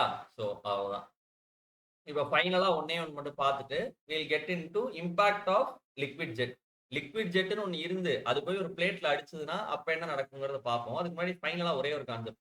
இப்ப நீங்க ஜெனரலா என்ன எழுதுறீங்க? இம்பல்ஸ் மொமெண்டம் ஈக்குவேஷன் எழுதுறீங்க. Summation of force in any particular direction is given by change in momentum flux in particular direction அப்படின்னு எழுதுறீங்க. நீங்க இப்பதான் சொன்னீங்க இனிமே இந்த டெல்டா எம் டாட் விகேன்னு எழுதக்கூடாது. என்ன எழுதணும்? டெல்டா பீட்டா கொடுத்துருந்தாங்கன்னா பீட்டா எம் டாட் விகே. ஏன்னா ஆவரேஜ் வெலாசிட்டி யூஸ் பண்றதுனால. இப்ப இந்த பீட்டா இன்கார்பரேட் பண்றதுனால நம்ம என்ன எழுதுவோம்? Beta M dot velocity in K final minus beta M dot V K velocity, அதாவது இனிஷியல் செக்ஷன். உன்னை நல்லா தெரிஞ்சுக்கோங்க. கண்டிப்பா velocity in K direction final minus velocity in K direction initial. M dot இது ரெண்டும் வேற வேற. விகே எஃப்பும் விகே ஐயும் கண்டிப்பா எப்படி இருக்காது? It is not necessary that it can be equal or cannot be equal, but it will vary. நீங்க ஒரு கேள்வி கேட்கலாம், எம் டாட் அப்படிதான் சார், அப்ப பீட்டா ஃபைனல் செக்ஷனோட பீட்டாவும் பீட்டா எஃப் அண்ட் பீட்டா, அதாவது மொமெண்டம் கரெக்ஷன் ஃபேக்டர் இனிஷியலும் ஃபைனலும் need not be same. For example ஒரு பைப்புக்குள்ள உள்ள வர்றப்ப லேமினார் ஃப்ளோல உள்ள வருது. இப்ப நம்மளோட இந்த கேஸ் எடுத்துப்போம். உள்ள வர்றப்ப லேமினார் ஃப்ளோல வருது. அப்ப இந்த இடத்துல ஒரு பீட்டா 1 இருக்குன்னு வச்சுப்போம். வெளியில வர்றப்ப டர்புலன்ட் ஃப்ளோல வருது. அப்ப அந்த இடத்துல பீட்டா 2 வேறையா இருக்கும் கரெக்ஷன் ஃபேக்டர். அப்ப beta 1 beta 2 doesn't need to be same always. It can vary, need not be same depending on the flow, depending on nature of flow at initial and final section. Depending on nature of flow at initial and final section. சரி, இது வரைக்கும் நடத்துனதுல ஏதாவது doubt இருக்கா? இதுக்கு அடுத்து தான் இதோட application பார்க்க போறோம். At initial and final section. இப்ப இவ்ளோ நேரம் நான் நடத்துனது என்ன அப்படின்னா மொமெண்டம் ஈக்குவேஷன்னா என்ன, மொமெண்டம்னா என்ன, மொமெண்டம் ஈக்குவேஷன் யூஸ் பண்ணி நீங்க at end of the day momentum equation is based on Newton second law of equation. F is equal to ma ஆரம்பிச்சது நியூட்டன் செகண்ட் லா. அதை ஆரம்பிச்சு அதை டீடைல்டா இவ்வளவு நாள் மாஸ் இன்டு ஆக்சலரேஷன் பார்த்ததா ஆக்சலரேஷன் dv by dt ன்னு எழுதி மாச உள்ள எடுத்துட்டு போய் rate of change of momentum தான் நான் ஃபோர்ஸ்னு சொல்றேன் அப்படின்னு நான் சொல்றேன். அதோட அப்ளிகேஷன் தான் இப்ப பார்க்க போறோம். இது வரைக்கும் பார்த்த ஈக்குவேஷன் அண்ட் அதோட ஃபண்டமெண்டல்ஸ் அண்ட் அதோட டெரிவேஷன் கிளியரா இருக்குன்னா தான் இந்த ஈக்குவேஷனோட அப்ளிகேஷன் தான் என்ன அப்படின்னா ஒரு லிக்விட் வந்து ஒரு வெலாசிட்டியில போய்கிட்டு இருக்கு, போய் ஒரு பொருளை இடிக்குது அப்படின்னா அது இடிக்கிறப்ப அது என்ன ஃபோர்ஸ் கிரியேட் பண்ணும், அதனால என்னென்னலாம் நம்மளால ஜென்ரேட் பண்ண முடியும் அப்படிங்கிறது தான். இப்ப இது வரைக்கும் கிளியரா இருக்குன்னா சொல்லுங்க, நம்ம அடுத்த இதுக்குள்ள போலாம். இது வரைக்கும் நடத்துனது கிளியரா? இஸ் இட் கிளியர்னா நீங்க ஒரு மெசேஜ்ல போடுங்க. So that அடுத்து நான் I can continue with the topic of impact of liquid jets. Impact of liquid jets.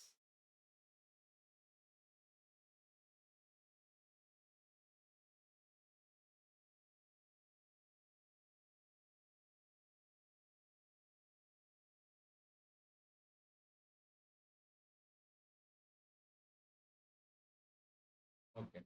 Next topic என்ன அப்படின்னு பார்த்தீங்க அப்படின்னா, இம்பாக்ட் ஆஃப் லிக்விட் ஜெட்ஸ் அப்படின்னு சொல்லுவோம். லிக்விட் ஜெட் அப்படின்னா என்ன அப்படின்னா, நம்ம அப்பா வந்து பைக் கழுவுறப்பயோ, இல்ல வந்து நீங்க பைக் வாஷ்க்குலாம் போறப்ப, ஒரு நாசில் இல்ல ஃபயர் சர்விஸ் ஸ்டேஷன்ல போறப்ப, கிராஸ் செக்ஷனல் ஏரியாவ டக்குன்னு ரெடியூஸ் பண்ணோம் அப்படின்னா என்ன ஆகும்? வெலாசிட்டி அதிகமாகுமா? அப்ப இந்த லிக்விட் ஜெட் போய் ஒரு பிளேட்ல இடிச்சுது அப்படின்னா, அந்த பிளேட்ல என்ன ஃபோர்ஸ் ஜெனரேட் ஆகும்? அதாவது ஆக்ஷன் என்னது? Liquid jet is taking on the plate. Reaction என்னது? The plate will in turn exert a force back on the liquid. சரியா? ரியாலிட்டில நீங்க கண்ணுல பார்க்கிறதுன்னா, தண்ணி போய் ஒரு ஒரு பொருள இடிக்குது. பொருள் நியூட்டன்ஸ் 3 லா படி every action will have an equal reaction. Action என்னது? தண்ணி போய் அந்த பொருள அடிக்கிறது. ரியாக்ஷன் என்னது? பொருள் அந்த தண்ணிக்கு திரும்ப ரிட்டர்ன்ல ஒரு ஃபோர்ஸ் எக்ஸர்ட் பண்ணும் இல்லையா? அந்த ஃபோர்ஸ் நம்ம என்னன்னு கண்டுபிடிக்கிறது. என்னன்னு நம்ம கண்டுபிடிக்கிறது. அதுதான் வந்து first step. To find the force exerted by the jet on the object. அடுத்து, இப்ப இது ஒரு ஃபோர்ஸ் எக்ஸர்ட் பண்ணுது அப்படின்னா, அந்த பொருள் ஒரு இடத்துக்கு டிஸ்பிளேஸ் ஆகுதுன்னு வச்சுப்போம். அந்த பொருள் இருந்த இடத்துல இருந்து ஒரு இடம் நகர்ந்து போயிருக்கு. அப்ப நகர்ந்திருக்கு அப்படின்னா, force into displacement will give you work done. ஏதோ ஒரு வேலை நடந்திருக்கு இல்லையா? ஒரு பொருள இங்க இருந்து இன்னொரு இடத்துக்கு நகர்த்துறதுக்கு ஒரு எனர்ஜி தேவைப்படும். Work done is nothing but energy. Work நீங்க பண்ணியிருக்கீங்க. Work done. இப்ப வொர்க் டன் கிடைச்சிருச்சு அப்படின்னா, அந்த வொர்க் டன்ன with respect to time divide பண்ணீங்கன்னா, உங்களுக்கு பவர் கிடைக்கும். உங்களுக்கு ஒரு பவர் கிடைக்கும். அப்ப இந்த பவர் என்னது? ஒரு பொருள் ஒரு இடத்துல இருந்து இன்னொரு இடத்திற்கு நகர்ந்திருக்கிறது. ஆன் அ கிவன் டைம் அப்படின்னா, இது வந்து அவுட்புட் பவர். அதே மாதிரி இன்புட் பவர்ன்னு ஒண்ணு இருக்கு. இன்புட் பவர் அப்படிங்கிறது என்னது? ஜெட் வந்து நாஸ்ல விட்டு வெளியில வர்றப்ப, அதுக்கு ஒரு கைனடிக் எனர்ஜி இருந்திருக்கும். ஏன்னா வெலாசிட்டி இருக்குன்னா கைனடிக் எனர்ஜி இருந்திருக்கும். அப்ப அந்த kinetic energy per unit time தான் நம்ம இன்புட் பவர் அப்படின்னு சொல்லுவோம். அப்ப நம்மள்ட்ட 3 விஷயம் இருக்கு. நான் ஃபர்ஸ்ட் எழுதுறேன். அதுக்கு முன்னாடி ஒரு சின்னதா ஒரு படம் போட்டுக்கோங்க. So that you will have an idea. For example,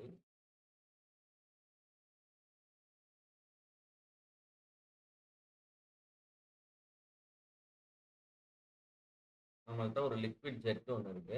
இந்த லிக்விட் ஜெட் போய் இப்ப என்ன பண்ணுது அப்படின்னா, ஒரு பிளேட். ஓகே. அந்த பிளேட் எய்தர் பிக்ஸட் பிளேட்டாவும் இருக்கலாம். இல்ல அந்த பிளேட் ஒரு வெலாசிட்டில மூவ் ஆகிட்டு கூட இருக்கலாம். இதெல்லாம் அடுத்தடுத்த கேஸ் வரும் இப்ப. The plate can either be fixed or the same diagram in which the plate can even have some velocity. அந்த போய் அடிக்கிற அந்த பிளேட்டுக்கு என்ன இருக்கும்? அதுக்கும் ஒரு வெலாசிட்டி இருக்கலாம். இருக்கலாம். Either the plate can be fixed or either the plate can even have some velocity. For example, இது ஸ்ட்ரைக் ஆகுற இந்த பிளேட் இருக்கு இல்லையா? இதுக்கு தனியா ஒரு வெலாசிட்டி கூட இருக்கலாம். Plate is fixed. இந்த இடத்துல பிளேட் ஃபிக்ஸ் ஆகியும் இருக்கலாம். இல்ல plate has some velocity. Plate has some velocity. Plate has velocity. அதுக்கு ஒரு வெலாசிட்டி பிளேட் ஹாஸ் மூவிங் வெலாசிட்டின்னு வச்சுக்கோமே. அந்த பிளேட் நகர்ந்துகிட்டு இருக்குங்கிற மாதிரி கேஸ்.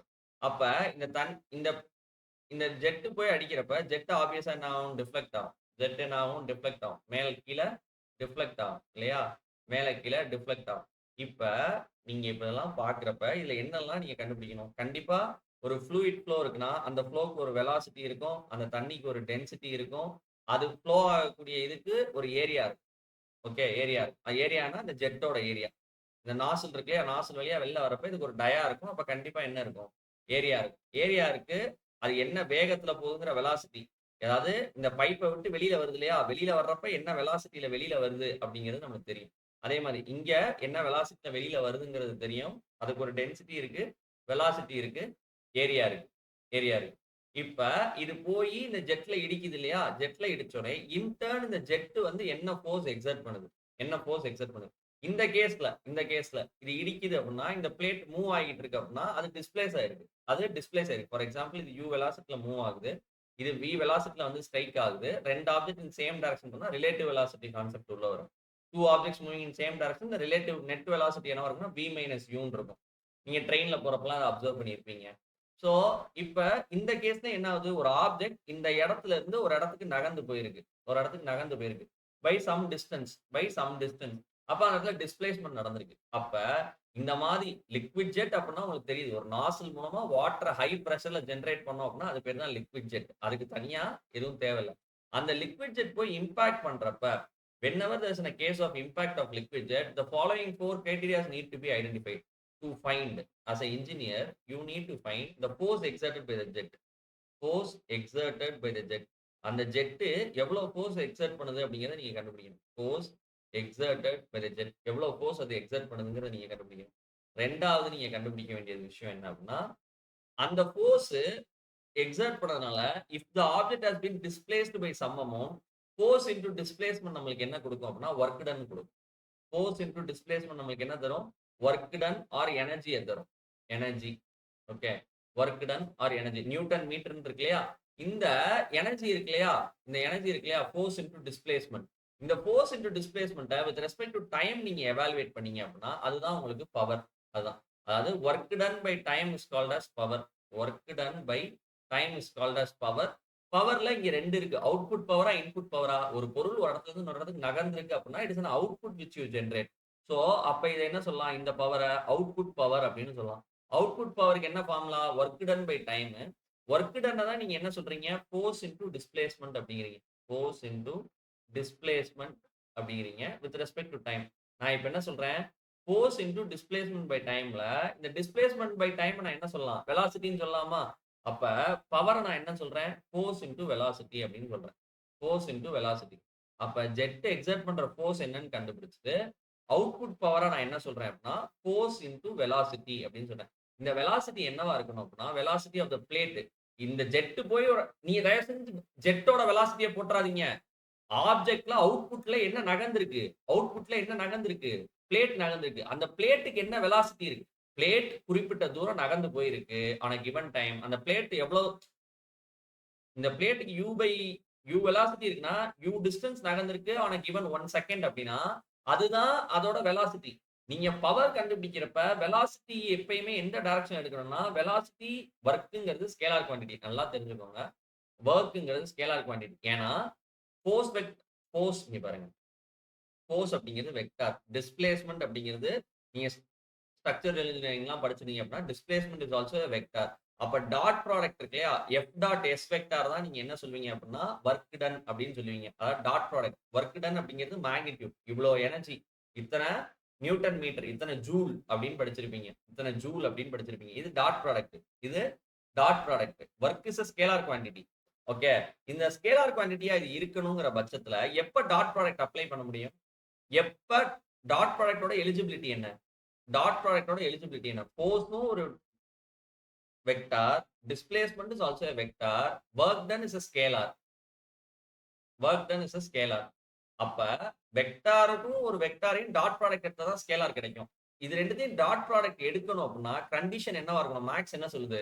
ரெண்டுமே சேம் டைரக்ஷன்ல இருக்கணும்னு சொல்லுது. அதாவது ஃபோர்ஸ் எந்த டைரக்ஷன்ல ஆக்ட் ஆகுதோ அதே டைரக்ஷன்ல இருக்கக்கூடிய டிஸ்பிளேஸ்மென்ட் எடுத்தாதான் அந்த டைரக்ஷன்ல இருக்கக்கூடிய எனக்கு ஒர்க் டன் கிடைக்கும். அப்ப ஃபோர்ஸ் அண்ட் டிஸ்பிளேஸ்மென்ட் எப்படி இருக்கணும்? சேம் டைரக்ஷன்ல இருக்கணும். அப்ப டிஸ்பிளேஸ்மென்ட் சேம் டைரக்ஷன்ல இருக்கணும் அப்படின்னா ஃபோர்ஸும் டிஸ்பிளேஸ்மென்ட்டும் சேம் டைரக்ஷன்ல இருக்கணும்னா வெலாசிட்டி எந்த டைரக்ஷன்ல இருக்கணும்? ஃபோர்ஸ் ஆக்ட் ஆகுற அதே டைரக்ஷன்ல இருக்கணும். அப்ப இந்த இடத்துல ஒரு நல்லா நோட் பண்ணி வச்சுக்கோங்க. நோட் இந்த இடத்துல தனியா எழுதி வச்சுக்கோங்க. தனியா எழுதி வச்சுக்கோங்க. இந்த யூங்கிறது இருக்கு இல்லையா? அதாவது வெலாசிட்டி. அவுட்புட் பவர்ல நீங்க ஃபோர்ஸ் இன்டு வெலாசிட்டி போடுறப்ப velocity used should be in the same direction of the force. Velocity used for computation of power, for computation of output power, for computation of output power should be the same, should be in same direction of the force, should be in same direction of the force. எந்த டைரக்ஷன்ல force act ஆகுதோ அந்த டைரக்ஷன்லயே என்ன velocity இருக்கோ அதை தான் நம்ம வந்து அவுட்புட் பவர் அப்படின்னு நம்ம எடுத்துக்கணும். அதுதான் நம்ம அவுட்புட் பவர் அப்படின்னு நம்ம எடுத்துக்கணும். இப்ப அடுத்தது 4வதா இருக்கிறது, ஒரு பொருள் இந்த நாசில விட்டு வெளியில வருது அப்படின்னா அந்த வெளியில வர்றப்ப அதுக்கு ஒரு வேகம் ஒண்ணு இருக்கு, வெலாசிட்டி அப்படி இருக்குன்னா அப்ப கண்டிப்பா கைனடிக் எனர்ஜின்னு ஒண்ணு இருக்குமா? கைனடிக் எனர்ஜின்னு ஒண்ணு இருக்குமா? 12 mv²ன்னு. இப்ப எனர்ஜி பை டைம் தான் நீங்க என்ன சொல்றீங்க? ஒர்க் டன் பை டைம் வந்து அவுட்புட் பவர் அப்படிங்கிறீங்க. இனிஷியலா அதுக்கு வெளியில வர்றப்ப இந்த எனர்ஜி கைனடிக் எனர்ஜி. அப்ப கைனடிக் எனர்ஜி பை டைம் நான் என்ன சொல்லுவேன்? இன்புட் பவர்னு சொல்லுவேனா? அவுட்புட் பவர் அப்படிங்கிறது work done by time. Input power அப்படிங்கிறது kinetic energy by time. Kinetic எனர்ஜிக்கு ஃபார்முலா தெரியும். 12 mv². 12 mv² by t. 12 mv² by t. half into mv square by t. எனக்கு தெரியும் m by t தான் நான் இப்ப என்னன்னு மாத்திட்டேன். m by t தான் நான் என்னன்னு மாத்திட்டேன். m dot அப்படின்னு மாத்திட்டேன். அப்ப kinetic energy per unit time நான் என்ன சொல்லுவேன்? கைனடிக் எனர்ஜி per டைம் நான் என்னோட இன்புட் பவர் அப்படின்னு நான் சொல்றேன். இன்புட் பவருக்கு ஃபார்முலா என்ன ஆகி போச்சு? half into mass flux into velocity square அப்படின்னு நான் சொல்றேன். velocity squareன்னு சொல்றேன். அப்ப ஃபோர்ஸ் தெரியும், அவுட்புட் பவர் தெரியும், இன்புட் பவர் தெரியும் அப்படின்னா அவுட்புட் பவர் இன்புட் பவர் இருக்குனாலே ஆப்வியஸா நீங்க என்ன கண்டுபிடிச்சாகணும்? வேல்யூ ஆஃப் எஃபிஷியன்சி நீங்க கண்டுபிடிச்சுதான் value of efficiency is given as output power by input power into 100 output power இப்ப என்ன வந்திருக்கு? அவுட்புட் பவர் ரொம்ப simple. Output power F into U, force into velocity. Input power என்ன வந்திருக்கு? half into M dot into V square into 100% into 100%. அப்ப இதுதான் உங்களுக்கு என்ன கிடைக்குது? எஃபிஷியன்சி. அப்ப இம்பாக்ட் ஆஃப் லிக்விட் ஜெட்டுங்கிற கான்செப்ட் வந்தாலே நீங்க ஒரு இன்ஜினியரா என்னென்னலாம் கண்டுபிடிக்கணும் அப்படின்னா, அந்த ஜெட் என்ன ஃபோர்ஸ் எக்ஸெர்ட் பண்ணுது, அந்த ஜெட்டுனால என்ன அவுட்புட் பவர் ப்ரொடியூஸ் ஆயிருக்கு, அந்த ஜெட் உள்ள வர்றப்ப அதுக்கு என்ன இன்புட் பவர் இருந்துச்சு. அப்ப அவுட்புட்டும் இன்புட் பவரும் இருந்துச்சுன்னா எஃபிஷியன்சி கண்டுபிடிக்கும். அவுட்புட்டும் இன்புட்டும் இருந்துச்சுன்னா எஃபிஷியன்சி கண்டுபிடிக்கும். சரியா? இப்ப இதுல இந்த லிக்விட் ஜெட்ல நீங்க சம் எல்லாம் சால்வ் பண்றதுக்கு முன்னாடி இல்ல வெவ்வேறு கேசஸ் பாக்குறதுக்கு முன்னாடி நீங்க ஃபர்ஸ்ட் தெரிஞ்சுக்க வேண்டிய விஷயம் என்ன அப்படின்னா, ஃபர்ஸ்ட் ரொம்ப பேசிக்கா ஃபண்டமெண்டல். இது தெரிஞ்சிருச்சுன்னா அடுத்த கேஸுக்கு போயிடலாம், அடுத்த சம்முக்கு போயிடலாம். அதான் சொன்னேன். 2 1/2 கிளாஸ் இல்ல 3 கிளாஸ் முடிஞ்சிடும். ஃபர்ஸ்ட் அசம்ப்ஷன் என்ன அப்படின்னா, assumption in a case of liquid jet. Assumption in case of liquid jet. Okay, assumption in case of liquid jet. என்னென்ன அசம்ப்ஷன் இருக்கு அப்படின்னு பாத்தீங்க அப்படின்னா, ஃபர்ஸ்ட் நீங்க லிக்விட் ஜெட்னு ஒண்ணு எடுத்துக்கிறீங்க அப்படின்னா, தண்ணி ஃபார் எக்ஸாம்பிள் ஜெட்ல இருந்து வெளியில வருது அப்படின்னா, எக்காரணத்தை கொண்டு நீங்க என்ன கன்சிடர் பண்ணக்கூடாது. இயற்கையின் விதிப்படி தண்ணி இப்படி போகுதுன்னா, தண்ணி என்ன ஆகணும்? பாரபோலிக் ப்ரொஃபைல ஃபாலோ பண்ணி கிராவிட்டி படி கீழ வளையணும். கிராவிட்டியோட எஃபெக்ட்ட கன்சிடர் பண்ணி கீழ வளையணும். ஆனா, ஃபார் அனாலிசிஸ் பர்ப்பஸ் நம்ம என்ன எடுத்துப்போம் அப்படின்னா, ஜெட் என்ன ஆகுது? ஹரிசாண்டலா போய் பிளேட்ட ஸ்ட்ரைக் பண்ணுதுன்னு எடுத்துப்போம். கிராவிட்டியோட எஃபெக்ட்ட நம்ம நெக்லெக்ட் பண்றோம். அதான் first assumption. Neglect gravity. Neglect gravity in horizontal jet. வெர்டிகலா மூவ் ஆச்சுன்னா அப்ப கிராவிட்டி உள்ள கன்சிடர் பண்ணுவோம். இப்ப சொல்றேன். Neglect gravity in horizontal jet. ஹரிசாண்டலா ஜெட் ஃப்ளோ ஆகுறப்ப கிராவிட்டியை நீங்க நெக்லெக்ட் பண்ணி தான் ஆகணும். ரெண்டாவது ஜெட்டு ஒரு பிளேட்ல போய் இடிச்ச பிறகு அதோட எக்ஸிட் எப்பயுமே எப்படி இருக்கும் அப்படின்னா டான்ஜென்ஷியலா தான் இருக்கும். எக்ஸிட் எப்பயுமே எப்படி இருக்கும் அப்படின்னா டான்ஜென்ஷியலா தான் இருக்கும். ஃபார் எக்ஸாம்பிள் ஒரு ஜெட் போய் ஒரு பிளேட்ல இடிக்குது அப்படின்னா கண்டிப்பா அது ரிட்டர்ன் பேக் ஆகணும். There will be some amount of reflex of water. ரியாலிட்டில இது நடக்கும். தண்ணி போய் ஒரு பொருள்ல இடிச்சுது அப்படின்னா அந்த பொருள்ல இருந்து தண்ணி ரிட்டர்ன் பேக் ஆகும். ஆனா நம்ம என்ன எடுத்துக்கிறோம்னா அந்த ரீபவுண்ட் அலோவ் பண்றது இல்ல. அனாலிசிஸ்ல என்ன எடுத்துக்கிறோம்னா தண்ணி போய் இடிச்சு டான்ஜென்ஷியலா அந்த ஆப்ஜெக்ட்டுக்கு வெளியில போயிருதுன்னு எடுத்துக்கிறோம். டான்ஜென்ஷியலா அந்த ஆப்ஜெக்ட்டுக்கு வெளியில போயிருதுன்னு எடுத்துக்கிறோம். அப்ப exit of jet after striking is tangential to the surface. Exit of the jet after striking. Exit of the jet after striking எப்படி இருக்கு? Is tangential to the surface. Is tangential to the surface. எப்படி இருக்கு? வெளியில போறப்ப டான்ஜென்ஷியலா போயிருது. மூணாவது இப்ப உள்ள என்ன வெலாசிட்டில போகுதோ வெளியில வர்றப்பயும் அதே வெலாசிட்டில தான் வருதுன்னு நான் அசியூம் பண்றேன். ரியாலிட்டில அப்படி இருக்காது. ஃபார் ஷூர் அப்படி இருக்காது. ஏன்னா இந்த சர்ஃபேஸ்ல என்ன ஃபிரிக்ஷனல் ரெசிஸ்டன்ஸ் இருக்கோ அதை பொறுத்து எக்ஸிட் வெலாசிட்டிஸ் கம்மி ஆகும். ஃபிரிக்ஷனல் ரெசிஸ்டன்ஸ் ஆஃப் த சர்ஃபேஸ பொறுத்து எக்ஸிட் வெலாசிட்டிஸ் குறையும். ஆனால் நான் இப்ப என்ன பண்றேன்? அந்த ஃபிரிக்ஷனை நெக்லெக்ட் பண்ணிடுறேன். அப்ப இன்லெட்ல என்ன வெலாசிட்டி இருக்கோ அவுட்லெட்லயும் எக்ஸிட்லயும் அதே velocity. Neglect friction along the plate surfaces. அந்த பிளேட் சர்ஃபேஸ ஒட்டி இருக்கக்கூடிய ஃபிரிக்ஷனை நான் என்ன பண்றேன்? நெக்லெக்ட் பண்ணிடுறேன். That is velocity at exit after striking is equal to velocity at exit. ஏன்னா shear stressனால கண்டிப்பா velocity ரெடியூஸ் ஆகும். ஆனா நான் என்ன சொல்றேன்? velocity at exit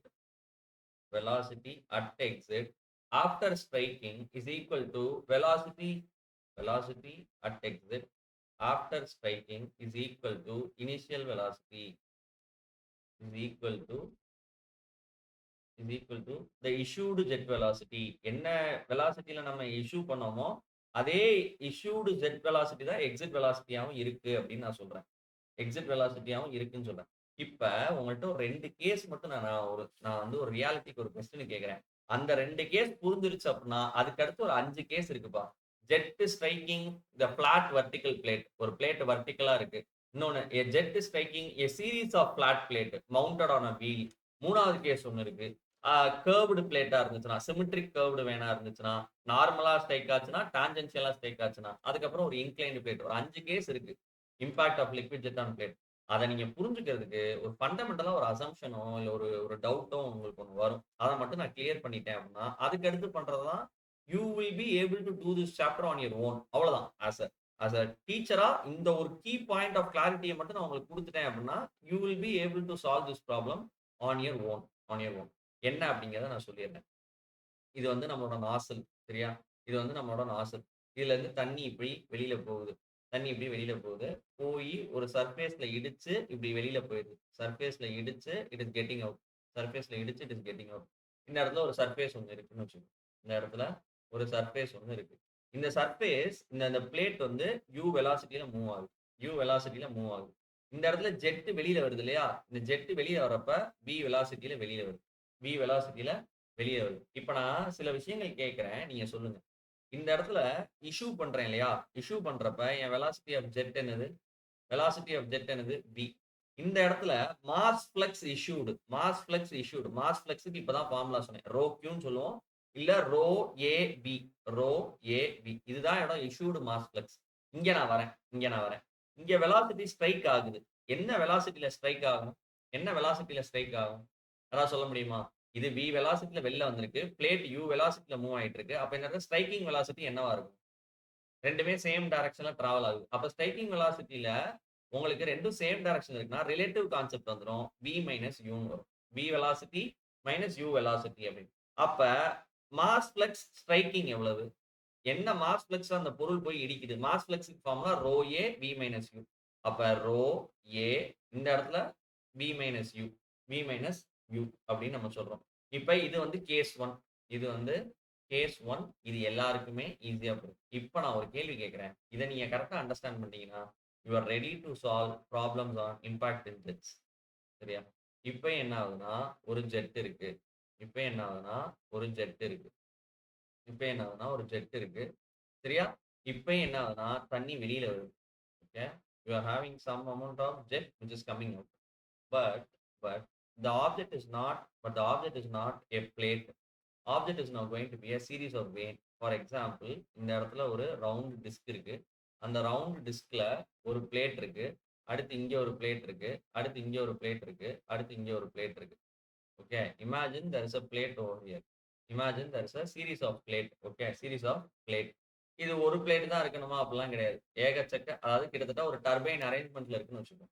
இப்ப இந்த ஜெட் போய் என்ன பண்ணுதுன்னா, இந்த பிளேட்ட இடிச்சு இந்த இடத்துல தண்ணி இப்படி வெளியில போகுது. எக்ஸிட் வந்து டான்ஜென்ஷியலா தான் இருக்கணும். ஸோ வெளியில போகுது. பிளேட்ட இடிச்சு தண்ணி வந்து என்ன ஆகுது? எக்ஸிட் ஆகி வெளியில போகுது. இப்ப இந்த பிளேட்டும் கண்டிப்பா என்ன ஆகும்? ஒரு வெலாசிட்டில நகர்ந்துகிட்டு இருக்கும். ஏன்னா அப்பதான் அடுத்த பிளேட் வரும். இப்ப இந்த இடத்துலயும் நம்மளுக்கு என்ன இருக்கும்? வெலாசிட்டி. இப்ப நீங்க எழுதுங்க. வெலாசிட்டி ஜெட் என்னவா இருக்கும்? வெலாசிட்டி ஆஃப் ஜெட் வெளியில வரப்ப வெலாசிட்டில இருக்கு. மாஸ் ஃப்ளக்ஸ் இஷ்யூட் என்னவா இருக்கும்? Mass flux issued rho A விஆ இருக்கும். இப்ப நான் இங்க ஒண்ணு கேட்கிறேன். ஸ்ட்ரைக்கிங் வெலாசிட்டி என்னவா இருக்கும்? ஸ்ட்ரைக்கிங் வெலாசிட்டி என்னவா இருக்கும்? மைனஸ் யூன்னு இருக்கும். மாஸ் ஃப்ளக்ஸ் ஸ்ட்ரைக்கிங் என்னவா இருக்கும்? மாஸ் ஃப்ளக்ஸ் ஸ்ட்ரைக்கிங் என்னவா இருக்கும்? மாஸ் ஃப்ளக்ஸ் ஸ்ட்ரைக்கிங் என்னவாக இருக்கும்?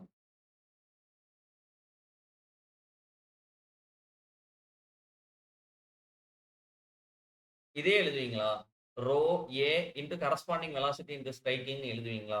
Row A into minus U. இதுக்கு எதுக்கு சார் நான் நடத்தணும்? இப்படி எழுதுனீங்க அப்படின்னா, உங்களுக்கு இன்னும் கான்செப்ட் புரியலன்னு அர்த்தம்.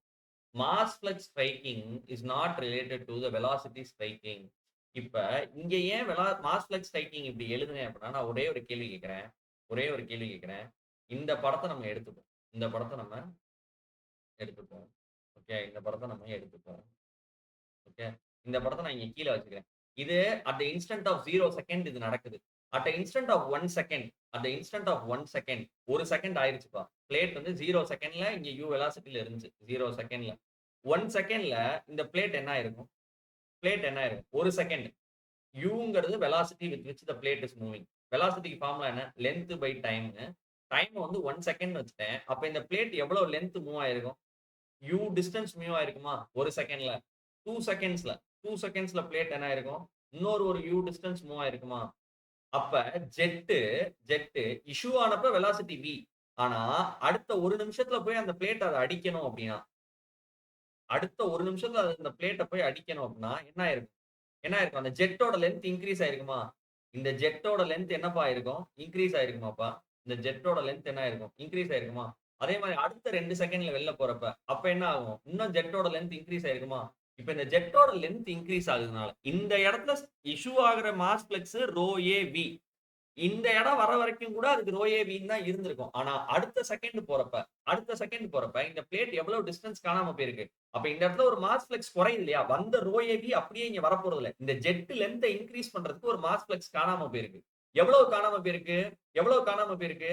ரோ ஏ வில வந்ததுல எவ்வளவு காணாம போயிருக்கு? யூ டிஸ்டன்ஸ் அது மூவ் ஆயிருக்குன்னா, மாஸ் ஃப்ளக்ஸ் லாஸ்ட் எவ்வளவு காணாம போயிருக்கு? யூ காணாம போயிருக்கு. ரோ ஏ யூ அளவுக்கு காணாம போயிருக்கு. கன்சியூம் ஆயிருக்கு. அப்ப இந்த இடத்துல ரிலேட்டிவ் மாஸ் ஃப்ளக்ஸ் தான் உங்களுக்கு கிடைக்கும். இது இஷ்யூடு மாஸ் ஃப்ளக்ஸ், இது கன்சியூம்டு மாஸ் ஃப்ளக்ஸ். அந்த ஜெட் லென்த்த கூட்டுறதுக்கு எவ்வளவு கன்சியூம் ஆயிருக்கு mass flux? Rho A U consume ஆயிருக்கு. அப்ப ஸ்ட்ரைக்கிங் என்னவா இருக்கும்? Mass flux striking M dot striking என்னவா இருக்கும்? M dot issued minus M dot consumed in increasing the jet length. Consumed in increasing the jet length. Jet length கூடுது இல்லையா? அது பிளேட்டும் move ஆகுதுப்பா. அப்ப ஜெட் என்ன ஆகும்? அதோட சக்தியை இழந்து நீண்டு போய் தானே அடிக்கும். அதோட சக்தியை இழந்து நீண்டு போய் தானே அடிக்கும். அப்ப அந்த சக்தியை இழக்குது இல்லையா? எவ்வளவு அமௌண்ட் இழக்க போகுது? யூ டிஸ்டன்ஸ் நகர்ந்திருக்குன்னா mass flux rho A U காணாம போயிருக்கு. அப்ப இஷ்யூடு வந்து ரோ ஏ வி. காணாம போனது ரோ ஏ யூ. அப்ப நெட் மாஸ் ஃப்ளக்ஸ் ஸ்ட்ரைக்கிங் அந்த பிளேட் நகர்ந்து நகர்ந்து அடுத்தடுத்து போறப்ப நெட் மாஸ் ஃப்ளக்ஸ் எவ்வளவு இருக்க போகுது? Rho A V minus U. இந்த கான்செப்ட் கரெக்டா? இப்ப அதே கான்செப்ட்ல இங்க வரும். மாஸ் ஃப்ளக்ஸ் ஸ்ட்ரைக்கிங் இப்ப இந்த பிளேட் இங்க போயிருச்சு. அடுத்த பிளேட் ஆட்டோமேட்டிக்கா இங்க வந்துருது. இது வந்து ஒரு ஹிஞ்ச். இது வந்து ரொட்டேஷன்ல இருக்கு. இது வந்து ரொட்டேஷன்ல சுத்துது. இது சுத்துது அப்படின்னா ஜெட்டோட லென்த் கூடி இருக்கா? என்னோட கேள்வியை நல்லா கவனிங்க. இந்த கேஸ்ல ஜெட்டோட லென்த் கூடி இருக்கா? இந்த கேஸ்ல செகண்ட் கேஸ்ல ஜெட்டோட லென்த் இன்கிரீஸ் ஆயிருக்கா? இன்கிரீஸ் ஆகலையா? இது இங்க போயிருது. அடுத்த நொடியே அந்த பிளேட் இங்க வந்துருதா? ஜெட்டோட லென்த் இன்கிரீஸ் ஆயிருக்கா? ஜெட்டோட லென்த் இன்கிரீஸ் ஆயிருக்கு அப்படின்னா case 2 there is no increase in jet length. There is no increase in jet length. If there is no increase in jet length, obviously then there is not going to be what? என்ன consume ஆயிருக்காது? Mass flux consume ஆயிருக்காது. Mass flux is not consumed. Mass flux is not consumed in increasing jet length. Is not consumed in increasing jet length. Jet length increase பண்றதுக்கு mass flux consume ஆயிருக்காது. அப்ப issued mass flux எதுக்கு ஈக்குவலா இருக்கும்? Striking mass flux க்கு ஈக்குவலா இருக்கும். issued என்னது? Row AV. issued என்னது? Row AV. அப்ப ஸ்ட்ரைக்கிங்கும் என்னது? ரோ ஏவி தான். வெலாசிட்டி அட் விச் எந்த வேகத்துல ஸ்ட்ரைக் பண்ணுச்சு அப்படின்னா அது v மைனஸ் யூ. ஆனா எவ்வளவு மாஸ் ஃப்ளக்ஸ் ஸ்ட்ரைக் பண்ணுச்சு அப்படின்னா அது ரோ ஏவி தான். அது ரோ ஏ வி தான். Rho A V minus U வராது. ஏதாவது காணாம போயிருக்கா? இங்க என்ன கேஜி பெர் செகண்ட்ல வந்துச்சோ அத்தனை கேஜி பெர் செகண்ட் இத போய் அடிக்க தானே செய்யுது. அப்ப ஏன்னா அடுத்த பிளேட் இங்க வந்துருது. ஜெட் லென்த் கூடுச்சுன்னா காணாம போகும். ரோ ஏ யூ காணாம போயிருக்கும். அப்ப rho A V minus rho A U போட்டோம்னா ரோ ஏ வி மைனஸ் யூன்னு வரும். இந்த கான்செப்ட் கிளியரா இருக்கா? ஜெட் லென்த் கூடுச்சுனா மட்டும்தான் நீங்க மாஸ் ஃப்ளக்ஸ் ஸ்ட்ரைக்கிங்க நீங்க வந்து மாத்தணும். ரிலேட்டிவ் வெலாசிட்டிய பேஸ் பண்ணி. ஆனா என்னதான் பிளேட் மூவ் ஆகுது அப்படின்னா whenever there is relative velocity don't think that mass flux also will be based on relative velocity. You have to think jet length கூடுதா இல்லையாங்கிறத வச்சு தான் போகணும். இது கிளியரா இருக்கு அப்படின்னா நம்ம ஃபர்ஸ்ட் கேஸ்க்கு போகலாம். நம்மளோட first case of impact of liquid jet இதுதான் அல்டிமேட்டா உங்களுக்கு தெரிய வேண்டிய கான்செப்ட். கேஸ் 1 என்ன அப்படின்னா ஹரிசாண்டல் ஜெட் இது கிளியரா இருக்காப்பா? இப்ப நான் நடத்தின கான்செப்ட் கிளியரா இருக்கா? Horizontal jet striking normally on a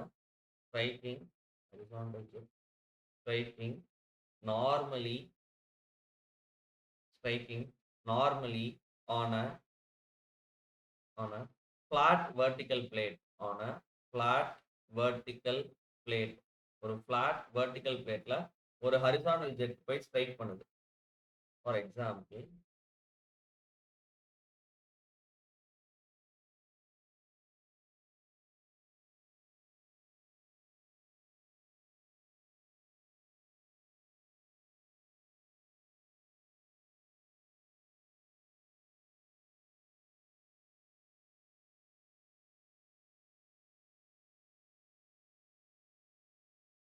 இது வரைக்கும் நடந்தது கிளியரா இருக்காப்பா? ஒரு ஃபிளாட் வெர்டிகல் பிளேட் இருக்கு. அதுல போய் ஒரு ஜெட் ஸ்ட்ரைக் ஆகுது. அதுல போய் ஒரு ஜெட் ஸ்ட்ரைக் ஆகுது.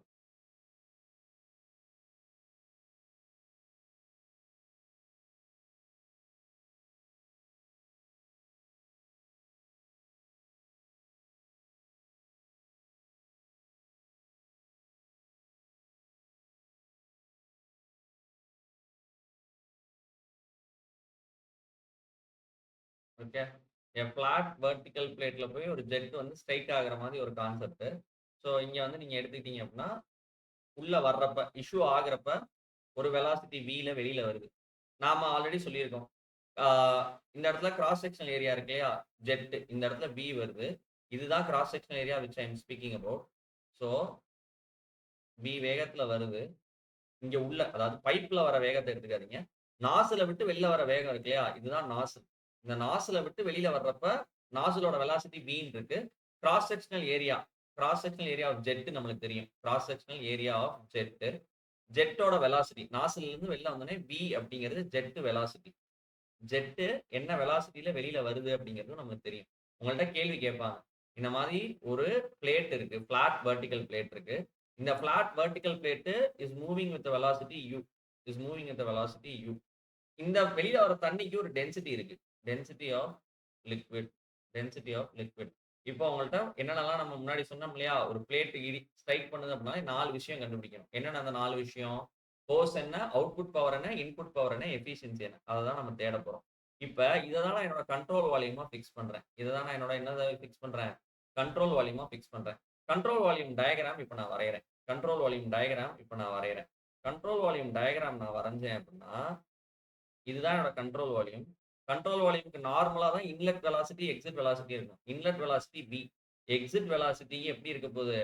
சாரி, இன்லெட் வெலாசிட்டி எப்படி இருக்க போகுது? உள்ள வர்றப்ப, ஜெட் ஸ்ட்ரைக் ஆகுறப்ப, பிளேட்ட ஸ்ட்ரைக் ஆகுறப்ப, இங்க வெளியில வந்துருச்சு. V வந்துருச்சு. இது U போய்க்கிட்டு இருக்கு. அப்ப ஸ்ட்ரைக் இஷ்யூட் இல்ல. நான் இந்த இடத்துல கண்ட்ரோல் வால்யூம் வரையல. ஸ்ட்ரைக் ஆகுற இடத்துல வரையறேன். அப்ப என்னோட ரிலேட்டிவ் வெலாசிட்டி என்ன இருக்கும்? V minus U. என்ன வெலாசிட்டில உள்ள வருதோ, எக்ஸிட்டும் எப்படி இருக்க போகுது? V minus U. எக்ஸிட் எப்படி இருக்க போகுது? V மைனஸ் Uன்னு இருக்க போகுது. V மைனஸ் Uன்னு இருக்க போகுது.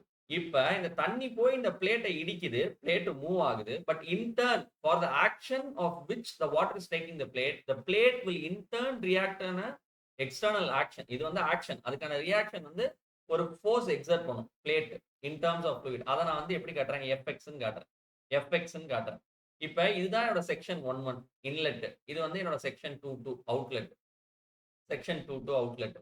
இப்ப இது என்னோட சைன் கன்வென்ஷன். எக்ஸ் இது பாசிட்டிவ், இது ஒய் நெகட்டிவ். இது வந்து இன்லெட். 1ங்கிறது இன்லெட், 2ங்கிறது அவுட்லெட். இப்ப நான் என்ன பண்றேன்? இது என்னோட கண்ட்ரோல் வால்யூம் டயகிராம். சிவி டயகிராம்னு சொல்லுவோம். ஃப்ரீ பாடி டயகிராம் மாதிரி கண்ட்ரோல் வால்யூம் டயகிராம். இப்ப நான் என்ன பண்றேன் அப்படின்னா, எனக்கு என்னோட ஃபோர்ஸ் இன் எக்ஸ் டைரக்ஷன் வேணும். அப்ப நான் என்னோட concept of momentum equation apply பண்றேன். Summation of force in X direction will be equal to delta delta நல்லா பாருங்க. Delta M dot delta M dot V X அப்படின்னு நான் எழுதுறேன். ஓகே, அதே concept velocity in X direction. இப்போ நான் இதை திரும்ப எழுதுறேன். பீட்டா கொடுத்திருந்தா பீட்டா யூஸ் பண்ணலாம். இப்போதைக்கு நம்ம டெரிவேஷன்ல பீட்டா விட்டுருவோம். M dot VX final minus M dot VX initial அப்படின்னு நான் எழுதுறேன். இதுல ஃபோர்ஸ் இன் எக்ஸ் டைரக்ஷன் நான் எடுத்துக்கிறேன். Force in X direction. இந்த ஜெட் போய் அடிக்குது இல்லையா? Jet is striking the plate under atmospheric condition. அப்ப கண்டிப்பா பிரஷர் ஃபோர்ஸ் எப்படி இருக்கும்? Jet is striking plate in atmospheric condition. அதனால தான் நான் பிரஷர் ஃபோர்ஸ காட்டல. ஏன் சார் P1 A1 எழுதலன்னு கேட்காதீங்க. அட்மாஸ்பியரிக் கண்டிஷன்ல இந்த ஜெட் போய் ஸ்ட்ரைக் பண்ணுது அப்படின்னா, hence pressure force is neglected. Hence pressure force is neglected.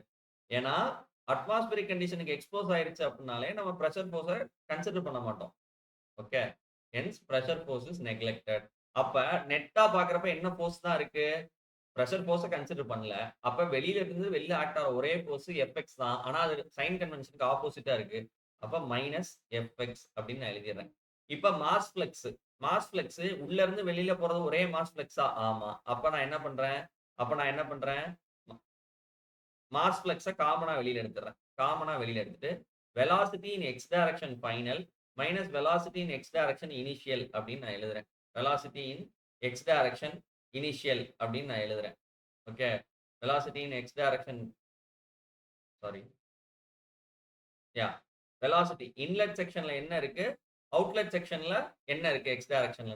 இப்ப அவுட்லெட்ல நீங்க போய் பாக்குறீங்க ஃபைனல் செக்ஷன்ல. ஒய் டைரக்ஷன்ல தான் வெலாசிட்டி இருக்கு. எக்ஸ் டைரக்ஷன்ல ஏதாவது வெலாசிட்டி இருக்கா? எக்ஸ் டைரக்ஷன்ல ஏதாவது வெலாசிட்டி இருக்கா? இல்ல. எக்ஸ் டைரக்ஷன்ல வெலாசிட்டி கிடையாது. அப்ப இது இல்ல. Velocity in X direction initial m dot minus velocity in X direction initial. X டைரக்ஷன்ல இனிஷியலா பாசிட்டிவ் டைரக்ஷன்ல என்ன வெலாசிட்டி இருக்கு? v மைனஸ் u இருக்கு. அப்ப m dot minus of v minus u. Minus of v minus u. அப்ப force in X டைரக்ஷனுக்கு என்ன ஃபார்முலா வருது? இந்த பக்கம் மைனஸ் இருக்கு. இந்த பக்கம் இந்த உள்ள இருக்க மைனஸ வெளில எடுத்து வந்துறேன். Minus m dot v minus u. இப்ப இந்த மைனஸ் மைனஸ் போயிடுச்சு அப்படின்னா என் ஃபோர்ஸ் இன் எக்ஸ் டைரக்ஷனுக்கு என்ன ஃபார்முலா வருது? m dot v minus u. m dot v minus u. இப்பதான் மாஸ் ஃப்ளக்ஸ்க்கு நான் ஈக்குவேஷன் எழுதுனேன். fx is equal to m dot into v minus u. m dot அப்படின்னா மாஸ் ஃப்ளக்ஸ்னு சொல்லியிருக்கேன். which is given by formula rho a v rho a into velocity. ஆக்சுவலா இங்க velocity எப்படி இருக்கு? Jet length கூடுதா கூடலையாங்கிற கேள்வியை கேளுங்க. இங்க இருக்கு பிளேட் மூவ் ஆகிக்கிட்டே இருக்கு. அடுத்த இடத்துக்கு போறப்ப ஜெட் லென்த் காணாம போகும். அப்ப ரிலேட்டிவ் வெலாசிட்டி கான்செப்ட் தான். அப்ப மாஸ் ஃப்ளக்ஸ்க்கு rho A V minus U. அப்ப எஃப்எக்ஸ் ஓட ஃபார்முலா என்ன ஆயிருச்சு? Rho A V minus U into V minus U into V minus U. அப்ப என்ன ஆயிருச்சு? அப்ப rho A V minus U the whole square வந்துருச்சா? ஃபோர்ஸ் இன் எக்ஸ் டைரக்ஷன் என்னப்பா ஆயிருச்சு?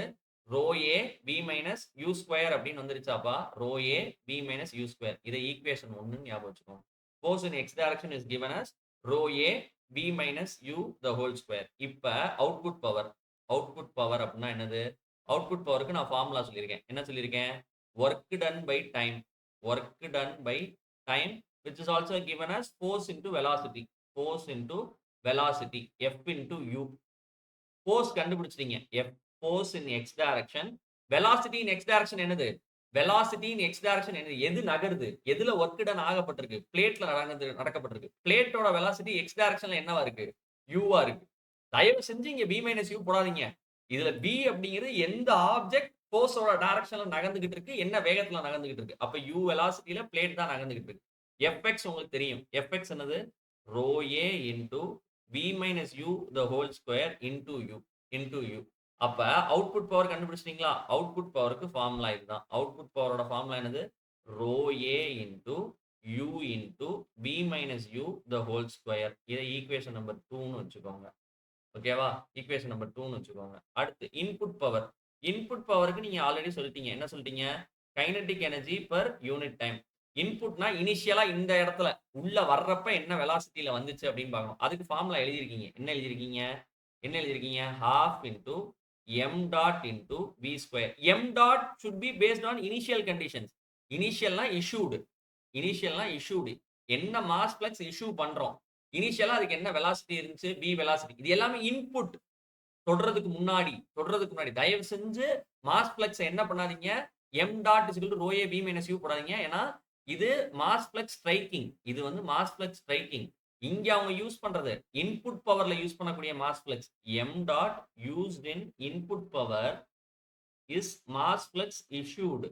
Is mass flux issued, not mass flux striking. Not m dot striking. m dot striking use பண்ணக்கூடாது. அப்ப m dot issued என்னது? இங்க நம்ம பார்த்தோம். Issue பண்ணது என்னது? rho a v. என்ன வேகத்துல வருதோ அதே வேகத்துல. அப்ப half into rho a v into v square. அப்ப என்ன ஆயிரும்? issued velocity v தான். அப்ப rho a v cube by 2. rho a v cube by 2. rho a v cube by 2. அப்ப இன்புட் பவருக்கு என்ன ஃபார்முலா? இன்புட் பவருக்கு ஃபார்முலா என்ன அப்படின்னா rho a v cube by 2. rho a v cube by 2. இது உங்களோட equation number 3. Final equation. Efficiency is given as output power by input power into 100 நான் போடல. Output power உங்களுக்கு தெரியும் formula. rho a u into v minus u the whole square. rho a u into v minus u the whole square. Input power rho a v cube by 2. rho a cancel ஆயிடுச்சுன்னா உங்களுக்கு என்ன கிடைக்கும்?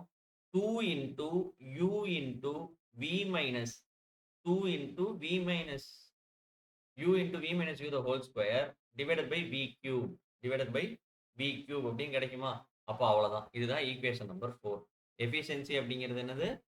2 into u into v minus u the whole square divided by v cube divided by v cube. இதுதான் உங்களோட equation number 4. அப்ப எல்லா கேஸுக்கும் ஒரு கேஸுக்கும் நீங்க கண்டிப்பா என்ன பண்ணி ஆகணும்? இந்த 4 ஈக்குவேஷனை நீங்க கண்டுபிடிச்சு தான் ஆகணும். ஃபர்ஸ்ட் கேஸ் என்னது? ஒரு ஹரிசாண்டல் ஜெட் பிளாட் வெர்டிகல் பிளேட்ல நேர போய் செங்குத்தா இடிக்கிறது. இதுதான் வந்து ஃபர்ஸ்ட் கேஸ். இதுதான் நம்மளோட ஃபர்ஸ்ட் கேஸ். சரியா? இன்னும் ஒரே ஒரு கேஸ் மட்டும் பார்த்துட்டு இன்னைக்கு கிளாஸை எண்ட் பண்ணிடலாம். சரியா? செகண்ட் கேஸ் மட்டும் பார்த்துட்டு will end today session. Okay, today session. Second case என்ன அப்படின்னு பாத்தீங்க அப்படின்னா, ஹரிசாண்டல் ஜெட். இப்பயும் ஜெட் எப்படி இருக்கு? அடுத்து டான்ஜென்ஷியலா தான் போகும். வெயிட் பண்ணுங்க. ஃபர்ஸ்ட் நம்ம பேசிக் பார்ப்போம். ஹரிசாண்டல் ஜெட் ஸ்ட்ரைக்கிங் ஆன series of flat plate. Striking on a series of flat plate mounted on a wheel. Series of flat plate mounted on a wheel. Mounted on a wheel. ஒரு சக்கரம் இருக்கு. அந்த சக்கரத்துல நிறைய, இப்ப நம்மளோட டர்பைன் கேஸ் மாதிரின்னு வச்சுப்போமே, நம்மளோட டர்பைன் கேஸ் மாதிரி. ஃபார் எக்ஸாம்பிள், இப்படி ஒரு பிளேட் இருக்கு, இது மாதிரி ஒரு வீல் இருக்கு. அந்த வீல்ல நிறைய நம்பர் ஆஃப் பிளேட்ஸ் இருக்குன்னு வச்சுக்கோங்க.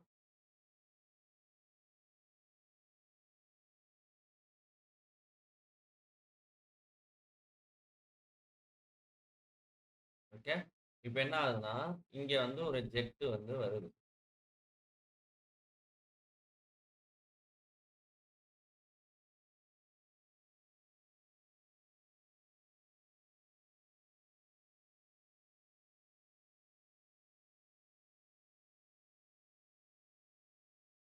Okay, you are having a kind of liquid jet which is coming over here.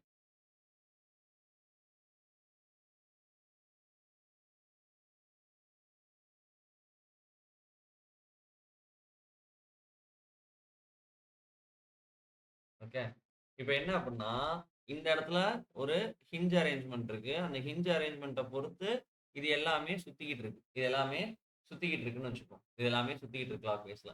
இந்த இடத்துல இந்த பிளேடுக்கு u வெலாசிட்டி இருக்கு. நீங்க எப்பயும் போடுற மாதிரி தான் ஜெட்டோட ப்ராப்பர்ட்டிஸ், ஜெட்டோட density of the liquid rho, ஜெட்டோட கிராஸ் செக்ஷனல் ஏரியா, ஜெட் பைப்போட கிராஸ் செக்ஷனல் ஏரியா, ஜெட்டோட cross sectional area a, velocity of the jet v.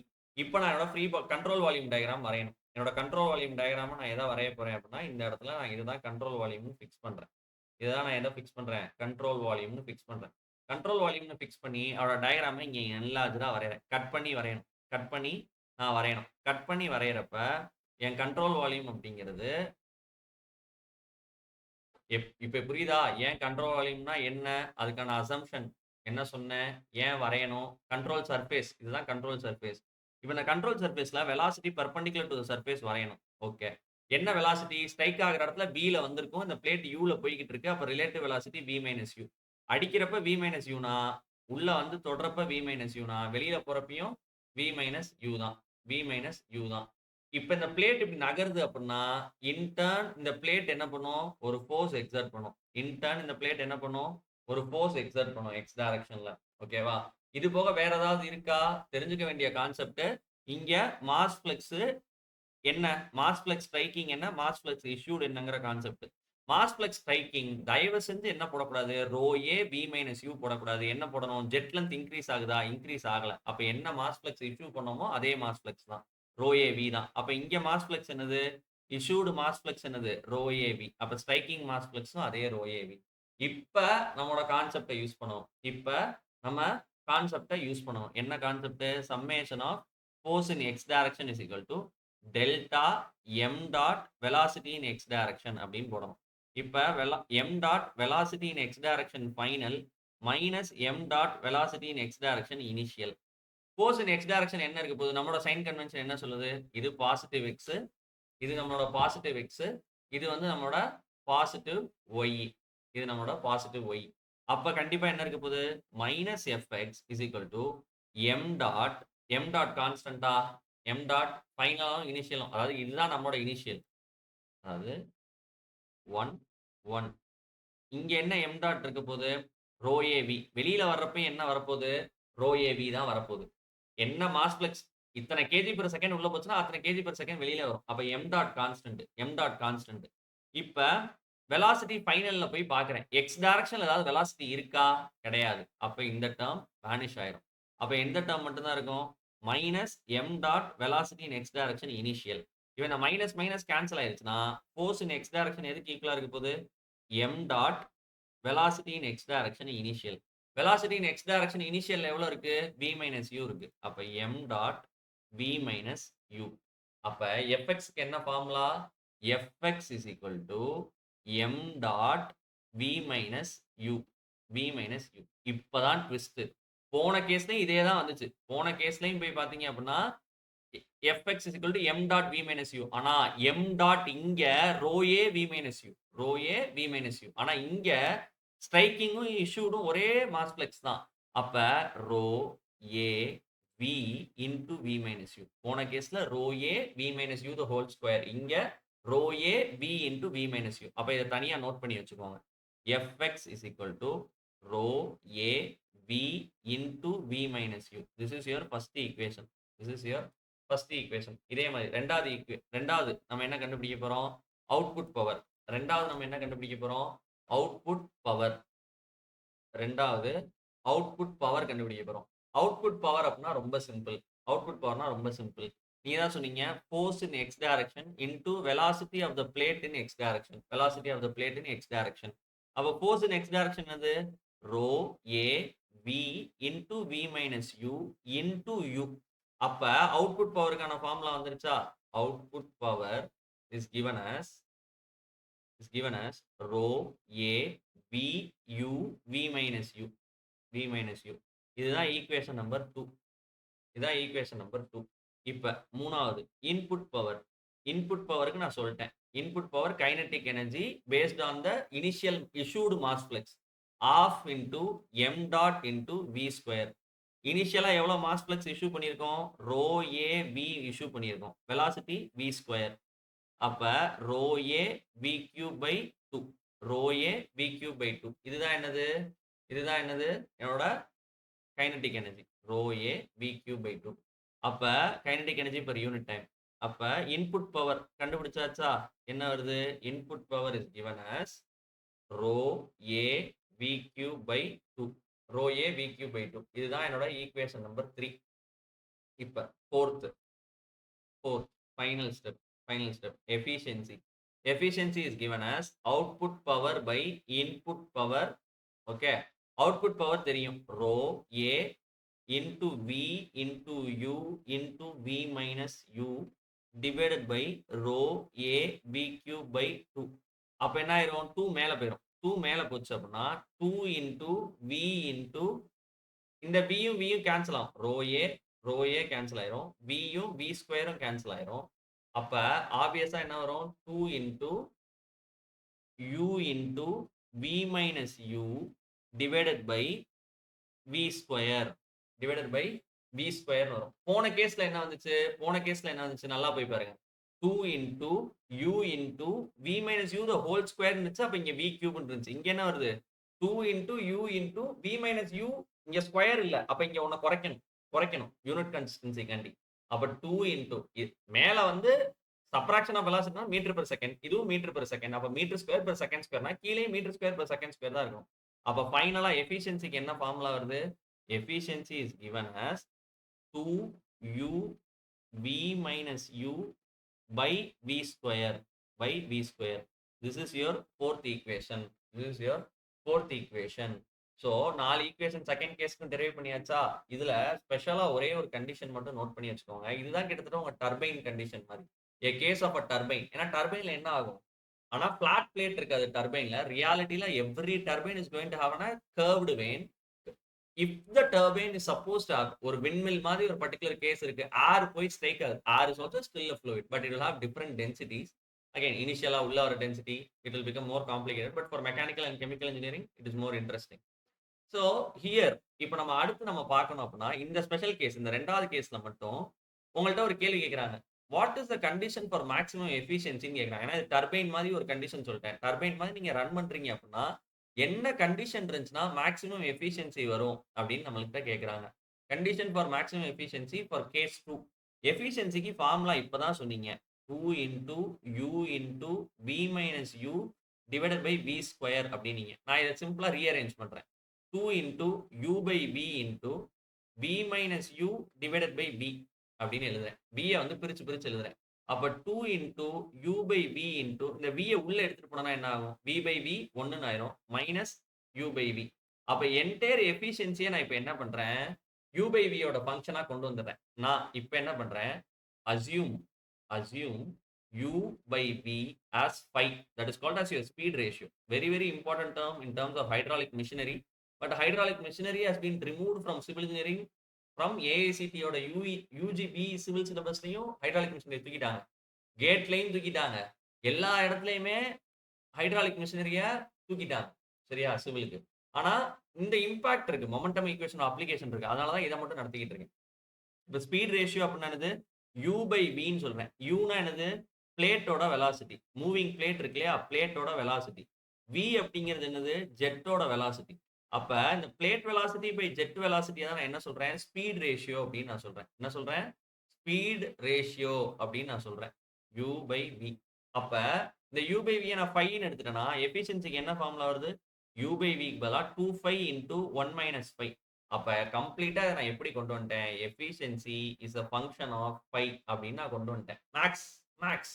It is called as variable separable method. இப்ப efficiency is a function of phi ன்னு கொண்டு வந்துட்டேன் அப்படின்னா, for this to be maximum, for efficiency to be maximum, the condition of maxima and minima says differentiation of the particular function, அதாவது independent variable. எஃபிஷியன்சிங்கிறது இந்த பக்கம் independent variable. ஃபைங்கிறது sorry efficiency is dependent variable, phi is independent variable. இப்போ நம்ம என்ன தேவை அப்படின்னா, differentiation of efficiency with respect to phi must be equal to 0 for maximum efficiency. For maximum efficiency இந்த கண்டிஷன் சாட்டிஸ்ஃபை ஆகணும். இப்ப இத நான் டிஃபரன்ஷியேட் பண்றேன். டிஃபரன்ஷியேட் பண்ணேன் அப்படின்னா, இல்லாட்டி நீங்க சிம்பிளிஃபை பண்ணிக்கோங்க. எஃபிஷியன்சி அப்படின்னா 2π மைனஸ் 2π ஸ்கொயர் உள்ள மல்டிப்ளை பண்றேன். எனக்கு என்ன வேணும் அப்படின்னா, differentiation of efficiency with respect to phi என்னவா இருக்கும்? 2π டிஃபரன்ஷியேட் பண்ணா 2 மைனஸ் 2π ஸ்கொயர் டிஃபரன்ஷியேட் பண்ணா மைனஸ் 4π. இதுக்கு எதுக்கு ஈக்குவலா இருக்கணுமா? 0க்கு ஈக்குவலா இருக்கணும். அப்ப எனக்கு என்ன கிடைக்கும்? 4π இஸ் ஈக்குவல் டு 2. அப்ப phi is equal to 1/2. Phi is equal to 1/2ங்கிற கண்டிஷன்ல தான் எனக்கு என்ன கிடைக்கும்? மேக்ஸிமம் எஃபிஷியன்சி கிடைக்கும். ஃபை இஸ் ஈக்குவல் டு 1/2ங்கிற கண்டிஷன்ல தான் எனக்கு என்ன கிடைக்கும்? மேக்ஸிமம் எஃபிஷியன்சி கிடைக்கும். அந்த மேக்ஸிமம் எஃபிஷியன்சி எவ்வளவு இருக்க போகுது? ஃபை இஸ் ஈக்குவல் டு 1/2 நீங்க எடுத்துக்கிறீங்க. உங்களுக்கு எஃபிஷியன்சியோட ஃபார்முலா தெரியும். 2π மைனஸ் 2π ஸ்கொயர் அப்படின்ட்டு. இப்ப போடுங்க. 2 into 1/2 minus 2 into 1/2 the whole square அப்படி போட்டீங்க அப்படின்னா 1 minus 2 into 1/4 that is nothing but 1/2. 1 minus அரை. அப்ப maximum efficiency half is equal to அதாவது 5 is equal to 1/2 இருந்துச்சுன்னா எஃபிஷியன்சி மேக்ஸிமமா இருக்கும். அந்த மேக்ஸிமம் எஃபிஷியன்சி எவ்வளவு இருக்கு? அந்த மேக்ஸிமம் எஃபிஷியன்சி எவ்வளவு இருக்கு? 50% தான் இருக்கு. சார் என்ன சார் சொல்றீங்க? எவ்வளவு நடத்தினாலும் உங்களுக்கு 50% தான் எஃபிஷியன்சி வரும்னா, அப்ப அந்த அரேஞ்ச்மென்ட் எஃபிஷியன்சி தான் 50%. நான் பவர் சொன்னேனா? Maximum power. நம்ம வந்து இங்க 2 பவர் ஜெனரேட் பண்றோம். அவுட்புட் பவர்லாம் ஜெனரேட் பண்றோம். இந்த Vக்கும் Uக்கும் இருக்க ரிலேஷன் வந்து நான் இப்ப எஸ்டாப்ளிஷ் பண்ணிருக்கேன். அது அரை இருந்துச்சு அப்படின்னா, பவர் மேக்ஸிமமா இருக்குமானா நான் சொல்லல. எஃபிஷியன்சி மேக்ஸிமமா இருக்கும். ஆனா நம்ம ஒரு இன்ஜினியர் எப்பயுமே அவுட்புட் பவர் தான் பார்ப்போம். ஓகே. இப்ப இந்த இடத்துல நீங்க என்ன தெரிஞ்சுக்கணும்னா, ஃபை 1/2 அப்படின்னா அதுக்கான பிசிக்கல் மீனிங் என்ன அப்படின்னு தெரிஞ்சுக்கணும். ஃபையோட டெஃபினிஷனே நீங்க எப்படி குடுத்திருக்கீங்கன்னா, U/Vன்னு குடுத்திருக்கீங்க. U/V. அதாவது உங்களோட U இருக்கு இல்லையா? U அப்படிங்கிறது பிளேட்டோட வெலாசிட்டி. இந்த U அப்படிங்கிற இந்த பிளேட் வெலாசிட்டி V/2 இருக்கணும். அதாவது 1/2 U/Vனா U எப்படி இருக்கணும்? V/2க்கு ஈக்குவலா இருக்கும். V/2க்கு ஈக்குவலா இருக்கும். அப்ப நீங்க என்ன சொல்ல வரீங்க அப்படின்னா, blade velocity must be equal to half of jet velocity. Jet வெலாசிட்டியோட பாதி இருந்துச்சு அப்படின்னா தான் உங்களுக்கு என்ன கிடைக்கும்? உங்களுக்கு என்ன கிடைக்கும்? கண்டிஷன் ஃபார் மேக்ஸிமம் எஃபிஷியன்சி கிடைக்கும். Condition for maximum efficiency. அப்படி கண்டுபிடிக்கிற அந்த மேக்ஸிமம் எஃபிஷியன்சியோட மேக்னிட்யூட் எவ்வளவு இருக்கு? 50% இருக்கு. 50% இருக்கு. சிம்பிளா நான் ஒண்ணே ஒண்ணு கேட்கவா? ஒரு இன்டர்வியூல கேட்ட கேள்வி. எஃபிஷியன்சிக்கான ஈக்குவேஷன் இப்படி குடுத்துடுறாங்க. எஃபிஷியன்சிக்கான ஈக்குவேஷன குடுத்துடுறாங்க. என்ன குடுத்திருக்காங்க? வாட்டர் ரிசோர்ஸ்ல. ஓகே. 2π மைனஸ் 2π ஸ்கொயர் இல்லாட்டி இப்படி குடுத்திருக்காங்க. 2π into 1 minus 5. இதுக்கான கிராஃப வரப்பா அப்படின்னு சொல்றாங்க. plot a graph between efficiency and speed ratio. speed ratio. அப்ப நீங்க ஃபர்ஸ்ட் என்ன பண்ணணும்? ஃபர்ஸ்ட் சிம்பிளா ஒண்ணே ஒண்ணு. எஃபிஷியன்சி எப்பயுமே y ஆக்சிஸ்ல தான் இருக்கும். பம்ப் எல்லாம் நம்ம காலேஜ் கிராஃப்ல போட்டிருந்தீங்க அப்படின்னா. அப்ப x ஆக்சிஸ்ல 5 வச்சுக்கோங்க. இங்க எஃபிஷியன்சியா வச்சுக்கோங்க. ஒண்ணே ஒண்ணு தான். இதோட மேக்ஸிமம் வேல்யூவே எவ்வளோ இருக்குன்னு சொல்ட்டாய்ங்க. நீங்க கண்டுபிடிச்சிட்டீங்க. மேக்ஸிமம் வேல்யூ எவ்வளோ இருக்கணும்? 50% தான் மேக்ஸிமம் எஃபிஷியன்சி. அது எப்ப வருது? பையோட வேல்யூ எப்ப இருந்தா வருது? பையோட வேல்யூ 1/2 இருந்தா வருது. இதுல பையோட வேல்யூ 0ன்னு போடுங்க. எஃபிஷியன்சியோட வேல்யூ 0ன்னு ஆயிரும். எஃபிஷியன்சியோட வேல்யூ 0. பையோட வேல்யூ 1ன்னு போடுங்க. அதாவது blade velocity equal to jet வெலாசிட்டின்னு போடுங்க. 2 இன்டூ 1 மைனஸ் 2 இன்டூ 1 ஸ்கொயர். அப்ப அதுவும் 0ன்னு ஆயிரும். அப்ப இந்த இடத்துல மேக்ஸிமம் இருக்கு. அப்ப இந்த இடத்துல மேக்ஸிமம் இருக்கு. கனெக்ட் பண்ணீங்கன்னா பாராபோலா கிடைக்கும். கனெக்ட் பண்ணீங்கன்னா பாராபோலா கிடைக்கும். இதெல்லாம் யாரும் சொல்லி தர மாட்டாங்க. நம்மளா நம்மளா ஒரு ஈக்குவேஷன பார்த்து வித் எக்ஸ்பீரியன்ஸ் கத்துக்கிறது தான். இங்க தான் நம்ம டிஃபர் ஆவோம். இங்க தான் நம்ம டிஃபர் ஆவோம். நம்ம ஒரு ஈக்குவேஷனா பார்க்குற காலம் மாறாத வரைக்கும், நம்மளால பெட்டர் அண்டர்ஸ்டாண்டிங் ஆஃப் கான்செப்ட்ஸ்குள்ள போ முடியாது. Don't see that as an equation. This 2 by minus 2 by square is nothing but a parabolic equation. 2 pi minus 2 pi square is nothing but a parabolic equation. So kindly concentrate on how a equation is being generated. Okay. So I think this might be helpful to you. Okay வா? இது உங்களுக்கு கொஞ்சம் ஹெல்ப்ஃபுல்லா இருந்திருக்கும்னு நினைக்கிறேன். So இன்னும் ஒரு 2, 3 கேஸ்லாம் இருக்கு. அது நம்ம நாளைக்கு பார்ப்போம். இன்னும் ஒரு 3 கேஸ் இருக்கு. அதுக்கப்புறம் இதுல ப்ராப்ளம் பார்த்தோம்னா இந்த concept over. Momentum equation and its application. Momentum equation and its அப்ளிகேஷனோட கான்செப்ட் ஓவர் ஆயிரும். ஸோ 2 கேஸ் தான் பார்த்துருக்கோம். இதே மாதிரி இன்னும் நாளைக்கு 3 கேஸ் இருக்கு. கர்வ்டு வேன் இருக்கு. கர்வ்டு வேன் நார்மலா ஸ்ட்ரெயிட் ஆகுது, டான்ஜென்ஷியலா ஸ்ட்ரெயிட் ஆகுது. அப்புறம் ஒரு இன்க்ளைன்டு பிளேட் இருக்கு. மேபி நாளைக்கு என்னால திரும்ப எடுக்க முடியுமான்னு தெரியல. But again whenever we take we will have a discussion. So இப்போ வரைக்கும் நடத்தின டவுட்ஸ் இருக்குன்னா நீங்க கேட்கலாம். அப்படி இல்லைன்னா you guys can leave. Doubts இருக்குன்னா தயவு செஞ்சு கேட்டுட்டு போங்க. ஸோ ஆரம்பிச்சது வந்து மொமெண்டம் ஈக்குவேஷன்ல ஆரம்பிச்சோம். அது மொமெண்டம்னா என்ன? மொமெண்டம் ஃப்ளக்ஸ்னா என்ன? மாஸ் ஃப்ளக்ஸ்னா என்ன? ரேட் ஆஃப் சேஞ்ச்னா என்ன? சேஞ்ச்னா என்ன? இது எல்லாமே நம்ம பார்த்தோம். அதுக்கு அடுத்து கண்ட்ரோல் வால்யூம்னா என்ன? அப்படின்னு நம்ம பார்த்தோம். இது எல்லாத்தையும் அண்டர்ஸ்டாண்டிங்கா வச்சுக்கிட்டு, மொமெண்டம் ஈக்குவேஷன்னா என்ன சொல்றோம்? Say change in momentum flux will be equal to force in the particular direction. அத ஈக்குவேஷனா சொல்றோம். Summation of force in any particular direction will be equal to the change in momentum flux in that particular direction அப்படிங்கிறது தான் establish பண்றோம். அத establish பண்ணிட்டு, அத வச்சு நான் அப்ளிகேஷன்ஸ் அதாவது இம்பாக்ட் ஆஃப் லிக்விட் ஜெட்ஸ் தான் பார்க்கிறோம். அதுல 2 கேஸ் தான். இதெல்லாம் நீங்க பல தடவ டர்பைன்ஸ் படிக்கிறப்ப கூட படிச்சிருப்பீங்க. ஆனா, அது எல்லாத்தையுமே மேத்தமேட்டிக்கலா நம்ம ப்ரூவ் பண்ணியிருக்கோம். அது எல்லாத்தையுமே நம்ம மேத்தமேட்டிக்கலா நம்ம இங்க ப்ரூவ் பண்ணி காமிச்சிருக்கோம். ஸோ இதுல ஏதாவது டவுட்ஸ் இருந்ததுன்னா நீங்க கேட்கலாம். அப்படி இல்ல அப்படின்னா you guys can leave. Thank you for attending the session. So we will continue the further discussion. இந்த மொமெண்டம் ஈக்குவேஷன் மேபி இன்னும் ஒரு ப்ராப்ளம்ஸோட சேர்த்து இன்னும் ஒரு அனதர் 1 1/2 ஹவர் செஷன் இருந்ததுன்னா கண்டிப்பா இந்த 3 கேஸ் பாக்கி இருக்கிறத நல்லா டீடைல்டா பார்த்துட்டு அதுல இருக்கக்கூடிய ப்ராப்ளம்ஸ பார்த்தோம் அப்படின்னா this topic momentum equation and applications will be over on fluid mechanics. Doubts இருந்தா கேட்கலாம். அப்படி இல்லைன்னா you guys can leave. Thank you.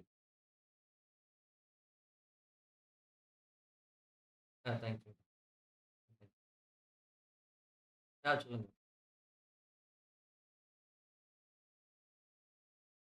Ah.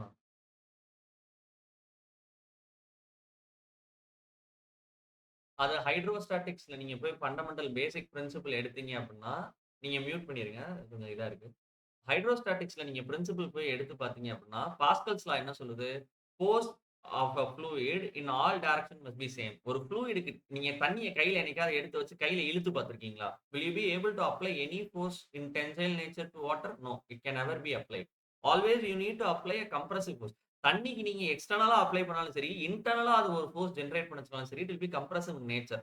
Water doesn't have tensile stress. A fluid cannot be applied tensile stress. It is not a solid. So obviously ஒரு pressure force அப்படிங்கிறது, ஒரு அழுத்தம் அப்படிங்கிறது force அழுத்தம். பிரஷர்னாலே அழுத்தம். அழுத்தம் குடுக்குறது எப்படி வந்து ஒரு தண்ணிய வந்து வெளியில இழுக்கும்? Can you apply a pressure force? பிரஷர்ங்கிறதே பிரஷர் அப்படியோட டெஃபினிஷன். ஸ்ட்ரெஸ்ஸுக்கும் பிரஷருக்கும் உள்ள டிஃபரன்ஸ் இதுதான். இதுதான் பேசிக் ஃபண்டமெண்டல். ஸ்ட்ரெஸ்ல நீங்க 2 ஸ்ட்ரெஸ் படிக்கிறீங்க. Tensile stress, compressive stress. ஆனா பிரஷருக்கு நீங்க என்னைக்காவது ஸ்ட்ரெஸ் அப்படிங்கிறது நீங்க வந்து டென்சார் அப்படின்னு படிச்சிருப்பீங்க. நீங்க எம்.இ. ஸ்ட்ரக்சரல் படிச்சிருக்கீங்க அப்படின்னா, ஸ்ட்ரெஸ்ஸ வந்து நீங்க மேக்னிட்யூடும் சொல்லணும், அதோட டைரக்ஷனும் சொல்லணும், அது என்ன பிளேன்ல ஆக்ட் ஆகுதுன்னு சொல்லணும். ஆனா பிரஷர் சொல்றப்ப, pressure is a scalar quantity. It doesn't even need a direction. அப்ப பிரஷர் ஸ்கேலார் அப்படின்னா, it's direction is already fixed. அதோட டைரக்ஷன் ஆல்ரெடி பிக்ஸ் ஆயிருக்குன்னு அர்த்தம். அப்ப அதோட டைரக்ஷன் பிக்ஸ் ஆயிருக்குன்னா, மேக்னிட்யூட் மட்டும் தெரிஞ்சா போதும். அப்ப பிரஷரோட டெஃபினிஷனே என்ன சொல்லுதுன்னா, pressure is something but a force acting normal to the particular surface in compressive nature. அதுதான் fluid mechanicsல pressure அப்படின்னா. ஸோ அதனால தான் அங்க compressive directionல வரைஞ்சிருக்கு.